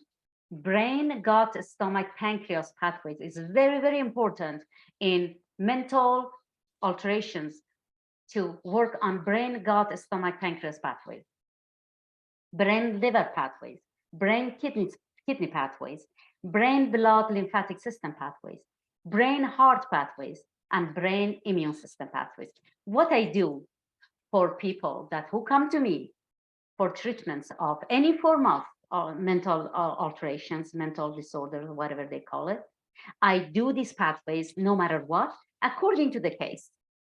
There is no pathway is going to be missed, because the disharmony is trapped in all these pathways. If I want to bring the homeostasis and equilibrium to the system, I have to work on all the pathways. The very first thing I do, I work on the pathways of brain. So it's a hypothalamus, pituitary gland, limbic system. I have to cleanse it out immediately, because it's a parking lot for the disease. I have to remove all the parked cars out of the brain. Then the other brain pathways. So, and as we know, there are a lot of neurotransmitters that they're in charge of our mental health. Serotonin, dopamine, oxytocin, endorphin, norepinephrine, acetylcholine, GABA, glutamates, and histamine. These are all neurotransmitters that they work in collaboration, they work in harmonious together in order to make us feel healthy and happy. So any problem in these pathways, which is in the brain, has to be addressed and has to be removed. So I don't want to get into the, because the course is a very long course, and I'm trying to just wrap it up here. We have the best kind of painkiller. We have the best form of love hormone, oxytocin. We have the best sleep wake-up cycle, such as melatonin. These are all have to be back into normal biological functions. So these are the axes that I work on, the brain-gut axis that I work on every single mental alterations. The brain-gut axis, very, very important. And in the meantime that I do work on the access, the pathways, I shower the person by minerals, the minerals that they need, because according to the case, I understand what mineral is missing, and I just shower it, because the pathways do not work without minerals. I have to give the minerals as much as possible in order to work on the pathways. Okay, these are the brain gut liver pathways, brain kidneys pathways, lymphatic pathways. Lymphatic is very crucial. We have to cleanse out the communication between brain and lymphatic system in order to get back to the normal, to the harmony. So, and also endocrine system, and the difference between the female and male endocrine systems is it's very important as well. So I always design, you know, the pathway protocols for sympathetic nervous system, parasympathetic nervous system, endocrine system, and immune system. So that's different for male and different for female. So on as you're all familiar with homeopathic medicine, homeopathic medicine is the key to harmony.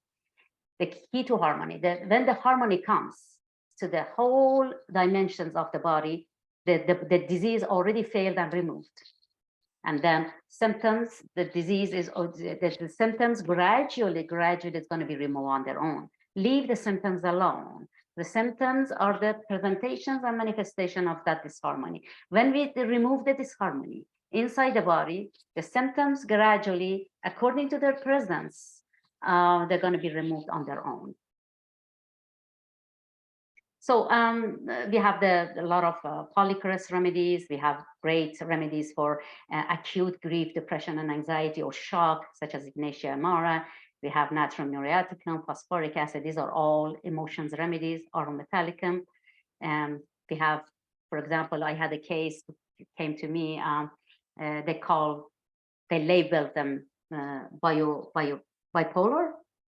They had bipolar disorders and no response to any medication whatsoever, but the person became worse and worse and worse and worse to the point that he wanted to kill his parents. I treated with anacardium, amazingly, you know, recover, because these kind of cases that they call it bipolar is, we call it angel and devil in homeopathic literature. And so that sometimes they become very compassionate, they become very, very affectionate, loving and caring, and in another moment they become like a devil. They go and they, you know, take a hammer and they want to kill you.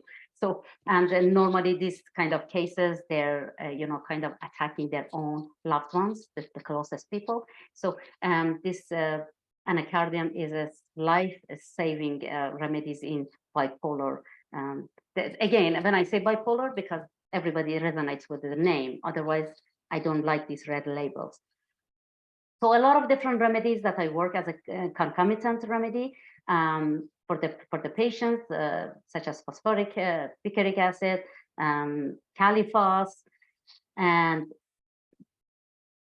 there are some homeopathic concomitant medicine that I work with in case of suicides, such as cannabis indica, which is homeopathic marijuana. I'm completely against marijuana in any forms, in any way of using it. And it's completely banned in like anybody who's, you know, around me, my children, because I know how damaging marijuana is to the brain long term. But there is a beautiful remedy comes out of it in homeopathic form, is cannabis indica and cannabis sativa. And sativa comes from the hemp and is as you know that homeopathic medicine has principles and kind of laws to follow. There is no any substances in homeopathic medicine, only the imprint and information of that. So it beautifully can help these deep-seated mental disorders. And I use opium. I use a lot in opium for people that they want to get them off from the drugs. And the cocaine homeopathic, which is homeopathic cocoa, which is, I think all homeopaths are familiar with it. It has its own, place to rule. I haven't used it much, but I mean, it's a great remedy in some cases. I use a lot of coffee cruda, homeopathic coffee. Coffee is not food. Coffee is a drug. So in mental alteration, I definitely ask them not to touch even smell coffee, because it can alter the mind quickly, and because coffee is dopamine producing in an artificial way, and then the brain does not make natural dopamine down the road, and that's why I get them off in order to bring back the dopamine productions naturally.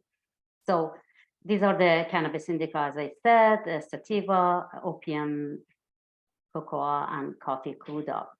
So I use a lot of chemotherapies. I use a lot of, oligotherapies. It depends on the case. I studied these domains a lot, and I mastered them, and I'm so comfortable using them in order to do the detoxifications and do the pathways with them. So these are, I just, in the full course, I go through everything, but now I try to just minimize it as much as possible. Let me get to the case. So Parveen, Yes. just as a little aside of my type of humor. So are you telling me I should quit coffee and start cocaine? Is that can I use cocaine to get off my coffee habit? Or no? If you're using cocaine, stop cocaine, have coffee. But if you're drinking coffee, okay. no, the cocaine that is not a cocaine is a, as I said, is a homeopathic, or it's like there is nothing in it. It's just, the information Yes. to remove. Actually, I get off people that they are on cocaine with the cocaine homeopathic remedies. So Nice. Okay. Yeah. So in other words, I don't have to start heroin to get off of cocaine, and then stop the cocaine to get off the coffee. I can just kind of. So so these are the reason that I mentioned the allopathy, the regular names. I just want you to get familiar with that, because normally we don't use the name of marijuana. We don't use the name of cocaine. We say cannabis indica. We say Right. cannabis sativa. We do not use all those names. The reason that I use it now to just get familiar that what is coming from. And that, as you know, the whole these kind of chemicals are in a crude form. They can kill your brain, but in a homeopathic form can heal you from addiction. Anybody who has been addicted to that, in a homeopathic form, we can help the addiction to be removed. Because just joking aside here, I mean, I love putting a little bit of humor in these here. Opioids and cocaine, or whatever that, I mean, in their pure form, without the addiction process of why they're used, is that they are medicines, right? And I would say, for example, sometimes I have major back issues, based on certain things that are happening in my life, and I've noticed just recently that someone gave me edibles, cannabis edibles, right? Mhm. And what was possible for me, because I just didn't have a chance to get you on the phone and get onto these remedies for myself, was that I was really, I knew people that had been going through massive pain through stage 4 and stage 5 cancer. And they were explaining to me the difference between using cannabis as a high and using cannabis as pain management. And that when he was bringing, and this is my friend Alan Parks, by the way, and when he was going to the doctor, and Doctor. explaining the doctor and explaining how he took care of the pain himself without all the pain medications, because the doctor was able to look at him and go, oh boy, you know, your acute pain has cut down, you're able to heal yourself a little bit, and as a matter of fact, some of the cancer has gone into, what's the term, remission. The medication I gave you must have worked. And he said, oh, as a matter of fact, I didn't use any of your medication, Dr. Bonzo twins. I used my own RSO, Rick Simpson oil, Phoenix Tears, whatever they're being used for here with pain management. And he didn't get high. He wasn't high because the psychoactives weren't in use now. It was for pain management. And I felt how that's possible. That these opioids, the cocaine, the cannabis used in certain are pain management for different ways that people can, you know, before they knew, of course, what these homeopathic remedies and possibilities are. Yeah. You know, and so it's amazing what can be done. Yeah. And none of them is medicine, as you said. None of them is, they're all drugs. So when it comes to drugs, no in Mhm. form of edible, no in form, they're all in suppressive methods. One way and some way it will come out. And none of them is medicine. As I said, they're drugs and they're suppressive methods that they suppress the pain, they suppress the symptoms with the actual crude form. Marijuana is the enemy of human race and it's been actually legalized and free around the globe because you know the plan. And this is marijuana actually is the main suppressive method for this to combat because they made it, the brainwashed people to the way that is good for you. And all this narrative is coming from allopathic model. All the narrative about marijuana in form of edible, in form of this, all coming from allopathic model. And this one way or another, sooner or later, something will break down in people's body because of that. So anything in crude form doesn't matter. In an oil form, in a chocolate form, in a form, it's suppressive methods. So that's what I wanted to tell. Understood. Yes. And whoever So, is on it, Praveen- I get them off with yes, sweetie, go ahead. Yeah, no, because when you were mentioning that, right, about the effects, what automatically triggered for me is, you know, just like alcohol has been made legal Yes. for everyone, right? And we already know what that does, you know, on so many levels to the human body. And then now, of course, as you said, right, marijuana has now been legalized. And so, you know, even though there were some people saying, oh, it's great, now they've legalized it, now we can just go to whatever. For me, it was, wait a second, why are they now making it wide Legalized. scale? Yeah. Why? Just like alcohol, there's now, they have something else. Yeah. Ask why is it so readily available versus other plant medicines, other things that are out there that are truly, you know, everything always in moderation, right? You know, they're not touting that, and they're not opening up stores to promote that, right? And so, you know, this conversation is great because I'm setting that the intention that, again, for those who hear this recording, it'll have them ask that question and have them think twice. Wait a second. Well, why aren't they making everything else readily available? You know, and only these certain things. So those are questions for us to ask ourselves. And again, choose differently. But then to be able to say that, have that conversation with other people, like, hold on a second, we should just take a step back here and really ask ourselves, yeah, okay, sure. maybe it seems great that they've made this all available and this is what they've done in the last few years. Oh, yay, as Canada's moving forward, we're becoming more, whatever you want to call it. But really and truly, if it's not to help expand or elevate the well-being of society as a whole, to offer all of all options, there's Yeah. something to be said there. Why people never ask why Yeah. this is in the hands of allopathic model? Yeah. Why Right. they are the one who is prescribing it? Why is Right. it in the hands of pharmacies? Exactly. Why it's been legalized by all Exactly. the governments? Why? Then ask questions. It's very Yeah. simple to understand, because it's a drug, it's a suppressive drug. They never want you to get healed. Mhm. And I have patients coming, they tell me, they bring it with me, they bring it back. They're awakened to it now, that, yeah, the pain it's suppressed, the pain is less. But when they find like homeopathic approach, then they understand. So why cannabis indica in a homeopathic form is banned by Health Canada? Why? Why the crude form is in the hands of pharmacy? Right. But the one that is nothing in it, they call it placebo. Why is banned?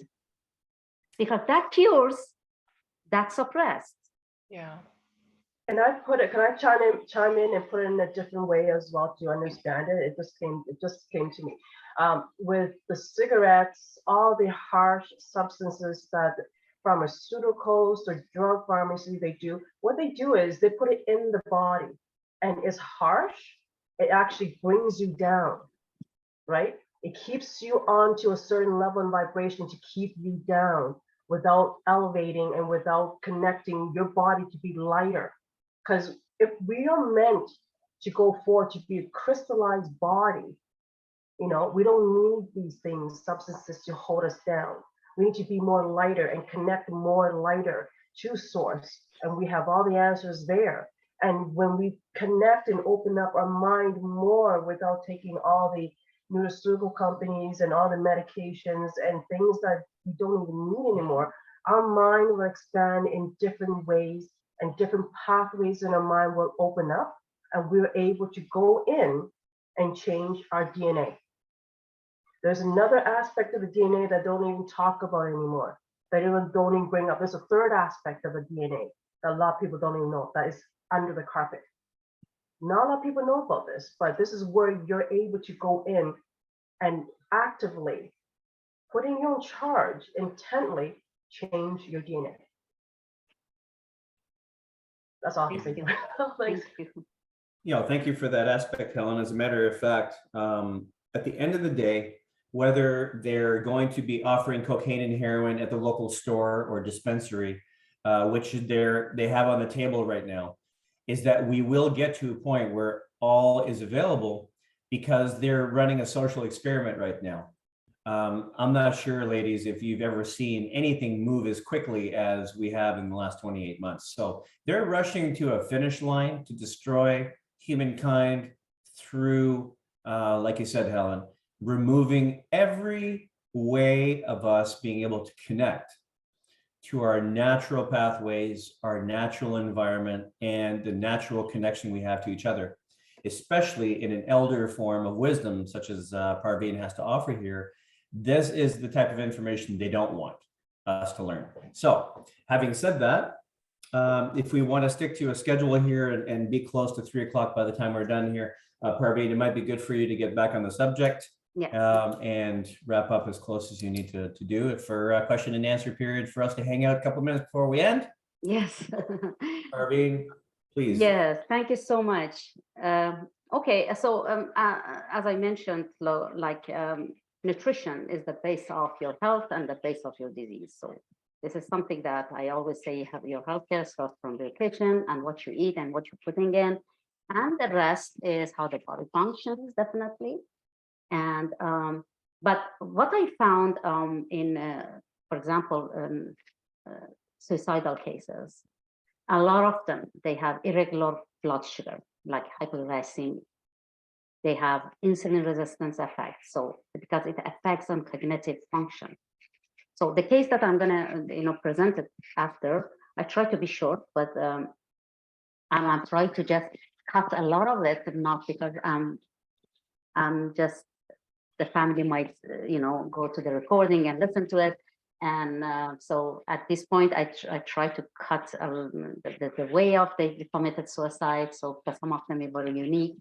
But anyways, the sugar, for example, when the sugar drops down and the person becomes hypoglycemic, it affects directly to cognitive function. And when it becomes chronic, the cognitive function is chronically going to be affected. And it works on, effects on concentration, on focusing, on sleep, on regenerations, on adrenal glands, that the person is like responding to stresses, and on the glandular, on the endocrine system. These are, as I said, the pathways in anyone that comes with the emotional disorders. I work on the pathways a lot. I had a case of one of the a person that was suicidal and was maybe through his life was like maybe 50 times on antibiotics, different kind of antibiotics, practically like the liver was gone. And so it's that all the gut flora was destroyed, the lining of intestine, the villi completely malfunctioning there, so these are very important, the food that they're putting into body, especially in that state of the disease, is very, very important. So one of the things that it really takes me time and is a very time consuming is to design the nutritional protocol. It's very, very crucial. And but I do it, as I mentioned earlier, the blood type diet. It's something that I've been doing it for 25 years, and it's always part of my nutritional protocols. And a lot of different things that I found in emotional disorders that are missing, a lot of them, potassium, calcium, and B3 deficiencies, the B1 deficiencies. I see, like when the B3 deficiencies is a lot in depression, in a hypo state. B1 deficiency a lot in hyper states. So at this point, we have to know what kind of vitamin they need. So a lot of time, people that they have nutritional background and homeopathy background, they're all going to do the same thing as I do. For example, we know that serotonin, for example, is the neurotransmitters in a brain that is in charge of our feeling good and feeling, healthy and great, is a serotonin, right? And serotonin is coming from L-tryptophan. L-tryptophan is a protein that we eat. So this L-tryptophan is going to be converted to serotonin in the guts. 80% of serotonin is made in the guts. And then it moves to the brain, and then is in charge of the, the feeling goods and everything. So imagine if the person's digestion is at the, state of malfunctioning and sluggish, or sometimes they're not even producing any enzymes or even pancreas. This serotonin is not going to be made in the guts. And then they go to the doctors, and the doctors say, oh, you have to go on antidepressant. They don't look at all these processes, that what the person needs in order to function properly. So these are something that it's very time consuming for me when it comes to deep mental, such as bipolarity or psychiatric conditions, or in case of suicide. As I said, suicide is a manifestation of the long-term disharmony. So it's a time that intelligence is not serving you anymore, and at this point that happens. But does not change the dynamic or the concept of disease. The disease is still there, but the person is in a collapsed state. So I had a 22 years old male, that was years ago, and this case, no one the parents, family, friends, teachers and doctors. No one thought this guy is going to survive. So the time that they came to me, he was on a complete collapse state in terms of mentally, no motions, nothing. He was not eating at all. They said that it's been 3 months that he did not eat, and he started, he was just drinking with the medication. So they changed so many different medications on him. And he was a second-year university student. He said the parents, he could not talk to me. He did not come to see me in the beginning because he could not walk. And so the parents tried to, they gave them only 2 choices, either to put them on a mental hospital just to die, or just do whatever you want to do. So they chose me to do whatever they want to do. I mean, that was, they said they already lost the son, but let's try it. And the time that they called me, it was, they were devastated. They're so devastated that the son was locked up the door, and for 5 days, they had to call the police and they break the door, and then he was completely gone. And so I don't want to get into the details, but it was a terrible situation in the family. And the person, the patients could not talk to me, and I couldn't get any information from him. The information that I got from the parents, so I tried to rewind it and then go back to the time that it was okay. He was not, suicidal, or he was not dealing with this, a deep issue. And so they said he started from the high school, started losing interest gradually. He wanted to stay inside. He started, losing friends, and he didn't want to socialize. And so practically, and then they said they took him to their doctors, and they told them that, oh, he's depressed and he's gonna go as usual. They have one formula for everybody. And so they put him on the depression medications for, I think 2 years prior to his university. So anyway, he managed to go on the first year, but he started refusing to go to classes. Then he started failing the subjects. Yes, then one day, I think, I don't know, the classmates or, the dorm found him like, not responsive. And so they sent them back home. And that was the time that they called me for help. So at this point, as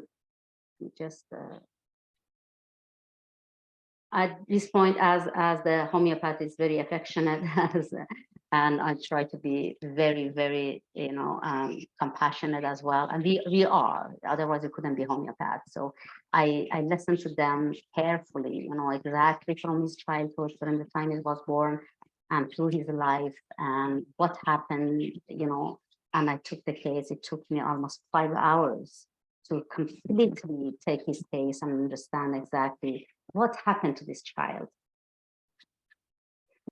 The very first remedy that I came up was Argentum nitricum.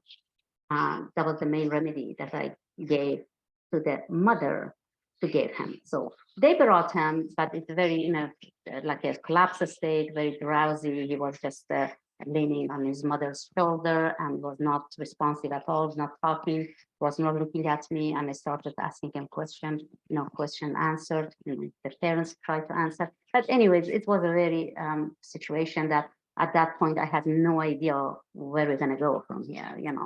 The only thing that I tried to use all the tools and knowledge I had and do a lot of research on that. And not only research from outside, I started praying to download information because, as you know, information are 2 types. One can come from outside, the way that I educated people, and you can gather information and use the other people's information in order to help the others. And sometimes You can download the information. If you go back to the history, you see Newton, Einstein, or all those, geniuses. They did not go to school. They were not educated. They download information. So, I mean, I'm not saying that I'm genius, but I mean, every one of us, we have that ability. We have that is endowed in us. We can activate it. So one of the main things that I like to teach is that try, instead of just getting information from outside, try as a homeopath, download information. Download information, it just comes to you beautifully to the point that it can save lives. So at this point, I came up with argentum nitricum, and I give them picric acid and caliphos concomitant remedies, and I asked them to go to start giving it to him. So they said, how can we give the remedies? I said, you got to find a way, either, to dilute it in the water and just try to, when he's sleeping, put it under his tongue. And somehow they beautifully managed to do that. They did that, they dissolved it, and they give it to him. After 5 days, it was exactly, I remember, 5 days, the mother calls. And she tells me that she wants to come to see me. And I said, how is he doing? He said, he got up from sleep and he started eating. I said, bingo. What did he ask for? He said he asked for a food that he wanted when he was 5 years old. And we didn't have that in the house. I said, did you get it for him? She said, yes. I said, okay. And she came without him. And she started saying that all of a sudden he woke up and he said, I want that food. So I'm not going to mention the food because it's going to reveal the culture that they have. And I said, okay. I said, okay, did he eat it? He said he ate the whole thing. And then he went back to sleep. And he was asking for his medications, not my remedy. He was asking for the medication, suppressive medication, because that was his comfort, and this was the way that he was not real. He didn't want to be real. So I said, did you give him the medication?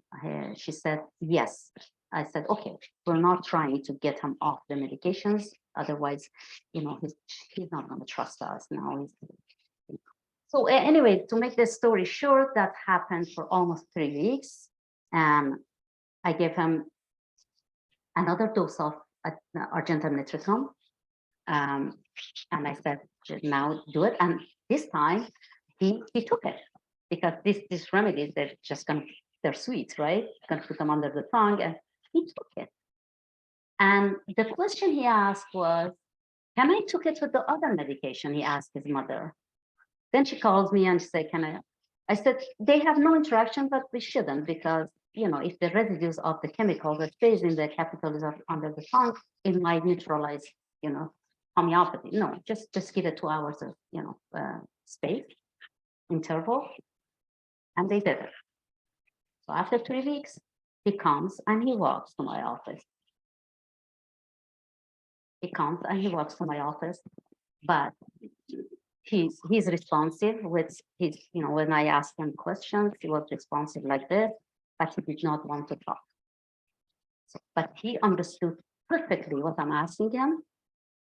So then with the observation and everything, he's conscious. He was conscious. He has cognition. He could understand exactly what the question is. So then we went on. Then I said, you know what? At this point, this son is in my hands, and I want to get him off from the medication. So it went on and on and on. So I gave him, started all the pathways remedies. After 3 weeks, started pathway remedies, and I started giving him the nutritional protocols and plans. And almost 3 times a week, they were coming to see me. I never had a patient to come 3 times a week, but I asked them to come. I invest time, and it's just my offer I want to observe him, you know, because they asked me in the beginning to go to their home. I said, I don't want to be like an intruder to his, you know, kind of situation. But when he gets better, I come to, you know, to visit him. But that's why I asked him, I want to monitor him very closely with the to see the effects of remedy. It's just beautifully.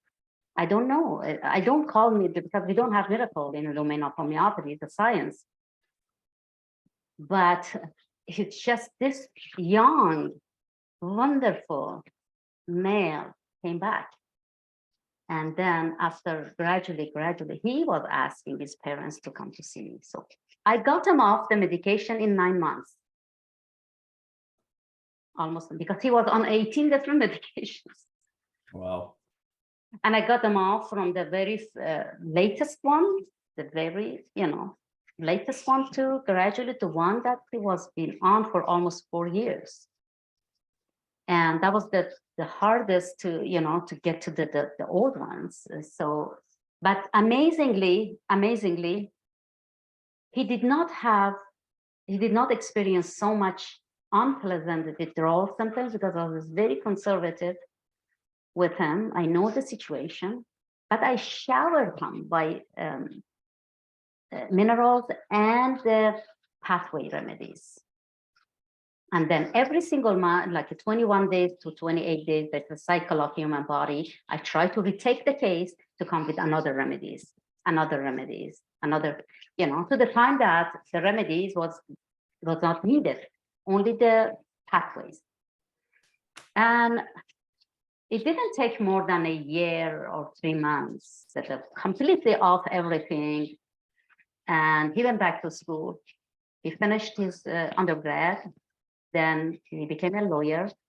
Then he got married. Then he has 2 children.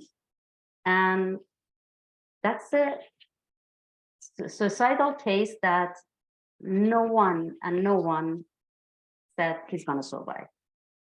But what I'm trying to say, human beings always follow the healing principles and natural laws when you bring it to the law, no matter what. So this is one of the cases. And they were in touch with me for a few years, but they moved from this province to another province. And the latest news was that, yes, he has 2 children and another one. So the same thing that happened like 3 years ago. And again, I don't want to mention the province, but it was a terrible case. And so the way that he committed suicide, it was very sad, you know. This one was different, but that one was very sad to the point that I was very affected personally. And I had to go there. I had to go to another province and to personally meet him and to personally talk to him. And but that case also beautifully, I just want to tell you what the remedy was. The remedy was, the very first one was Nox Vomica, 200 CH. And the second one that I came up was phosphorus. Phosphorus just was bam. With phosphorus, just bam, yeah, like it's like a big bang. It's just changed the whole person, you know. And then the same thing with the others, it's no difference, you know, every mental disorder they come, I do the same thing, but different remedies. So there are different remedies. Then I started doing the pathways and everything, but this one was young. I think there was, and he was drug addict, he was cocaine addict. Parveen, just before you continue, just to give you a heads up that there's about... Yes, I think it's finished. It's now 3 o'clock. But I want to give, if it's okay, if we cut short, we can always stay a little bit longer if you wish. Yeah. But I want, because, you know, if you wanted to go through your second case, that'd be great. If anybody wants to stay. However, I wanted to give an opportunity for anybody, Joan, for example, or anybody else who might have a quick question before Parveen technically finishes the program and the presentation. However, we can always stick around for a little bit longer if you wish. Yeah, I just want to tell everyone that I do have a course. It's been years that I do have a mental health course, and that I go through it. You know, it's a very, very intense and a lot of information, and that helps you, your patient, your family, your children, and everybody. It's good for everybody. For parents, I try to simplify it as much as possible. That can, with any level of education, they can take the course. And if you know anyone, any parents, that they deal with this kind of situation, please just offer them the course.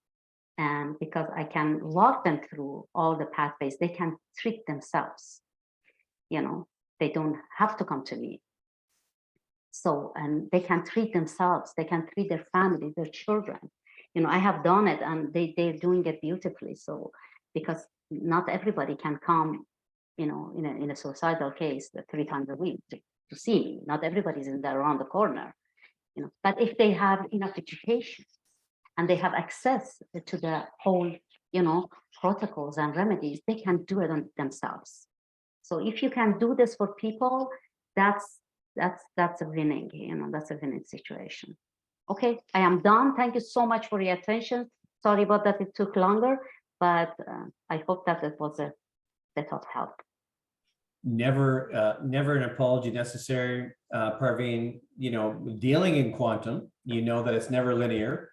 And the point of us doing this in the first place really, is us figuring out the best way for the average Canadian who never knew that this would be a subject that they would be interested in, are now waking up to the fact that this is necessary. And we're simply doing these series in the Canadian National Healing Campaign to really see the best flow for us all, if not even for the participants that are here to see the information that's being presented.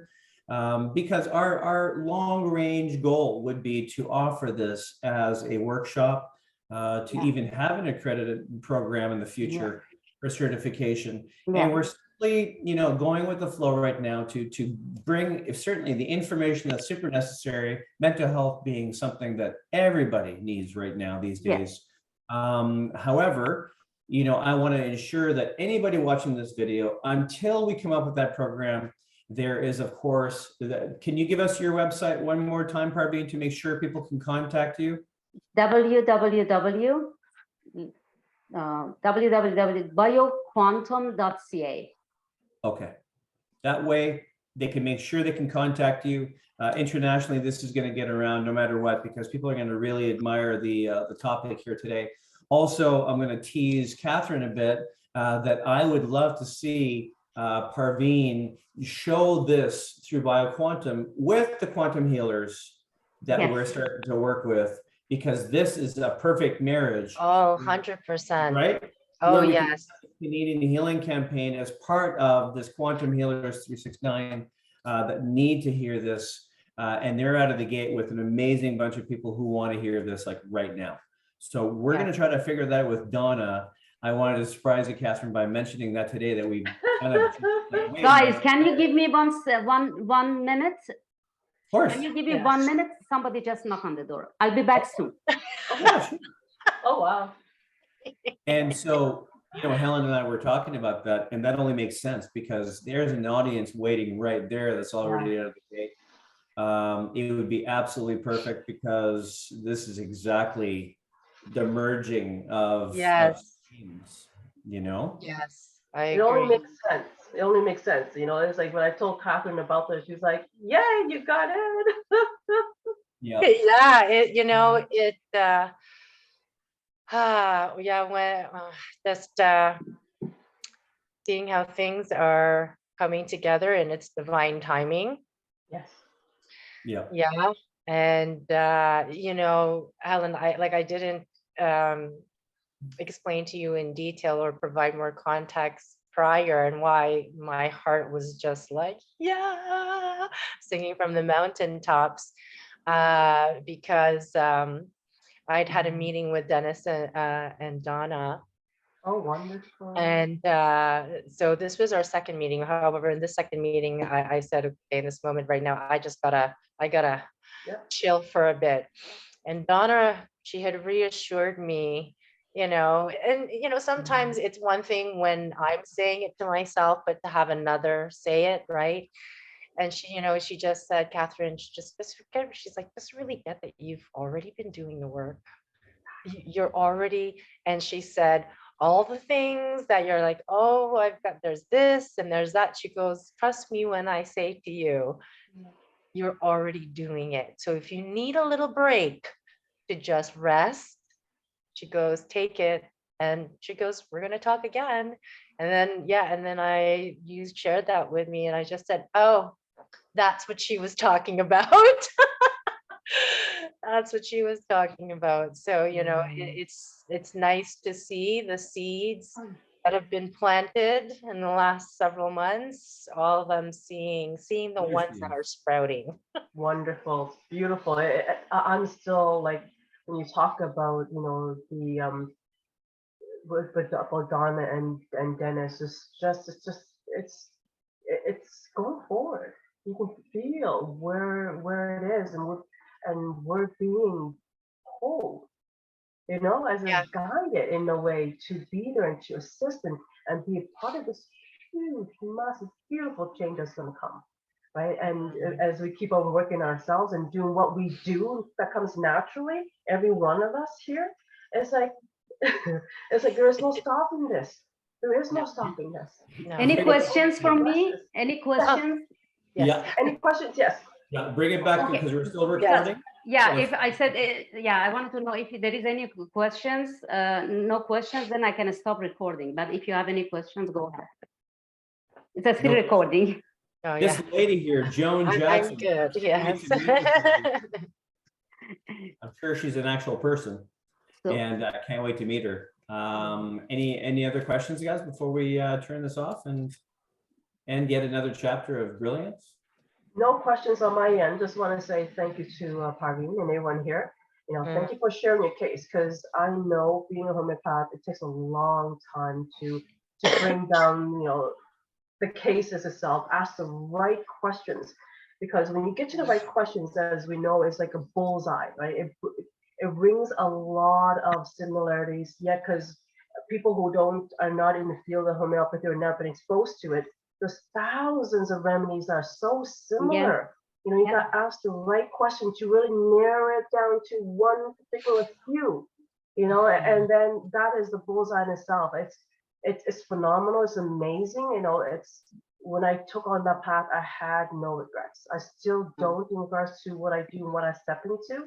So it's a big picture in regards to what I do as well, and it helps to hone in to a more of paying attention to the person, as a person, what they say and the body language, because we're learning these psychology aspects of it behind that aspect of to be a homeopath. It's a science and it's an art in itself, right? Because everyone has a different method of getting around and to the remedy, right? Every patient's different and every method is different as well. So we got a lot of people out there that needs healing, and homeopathy with the vibration it has. This is an energetic frequency that will heal. It's so gentle, and this is what's going forward with other modalities in the same field as well, in the quantum field. That is what's needed going forward. yeah. Thank you, Helen. Thank you. Thank you. Great. Yes. Yeah. Homeopathy is, I think it's a gift from the nature to the human race. But unfortunately, the medical market's been monopolized. And but still, even though the medical system is monopolized for the last century, still homeopathy is the second largest system of medicine around the globe. Imagine if it was not monopolized. Nobody would go to the, to a suppressive method. Yeah. So, but we all with that Helen knows that how much homeopathy been attacked, been labeled, all those things, and they try to eradicate it. But we fought and we fought. Like people, they say, oh, we have been fighting the last 2.5 years. We have been fighting for decades for, these medical choices. And So that's why homeopathy is still around, and we keep it alive forever. And because that's the, I can say, that's the only system of medicine that is aligned with the universal laws, natural laws, and healing principle and concept of cure. It is nothing else. The others are supplementations. So that's the difference. So if you have no questions, I can stop recording.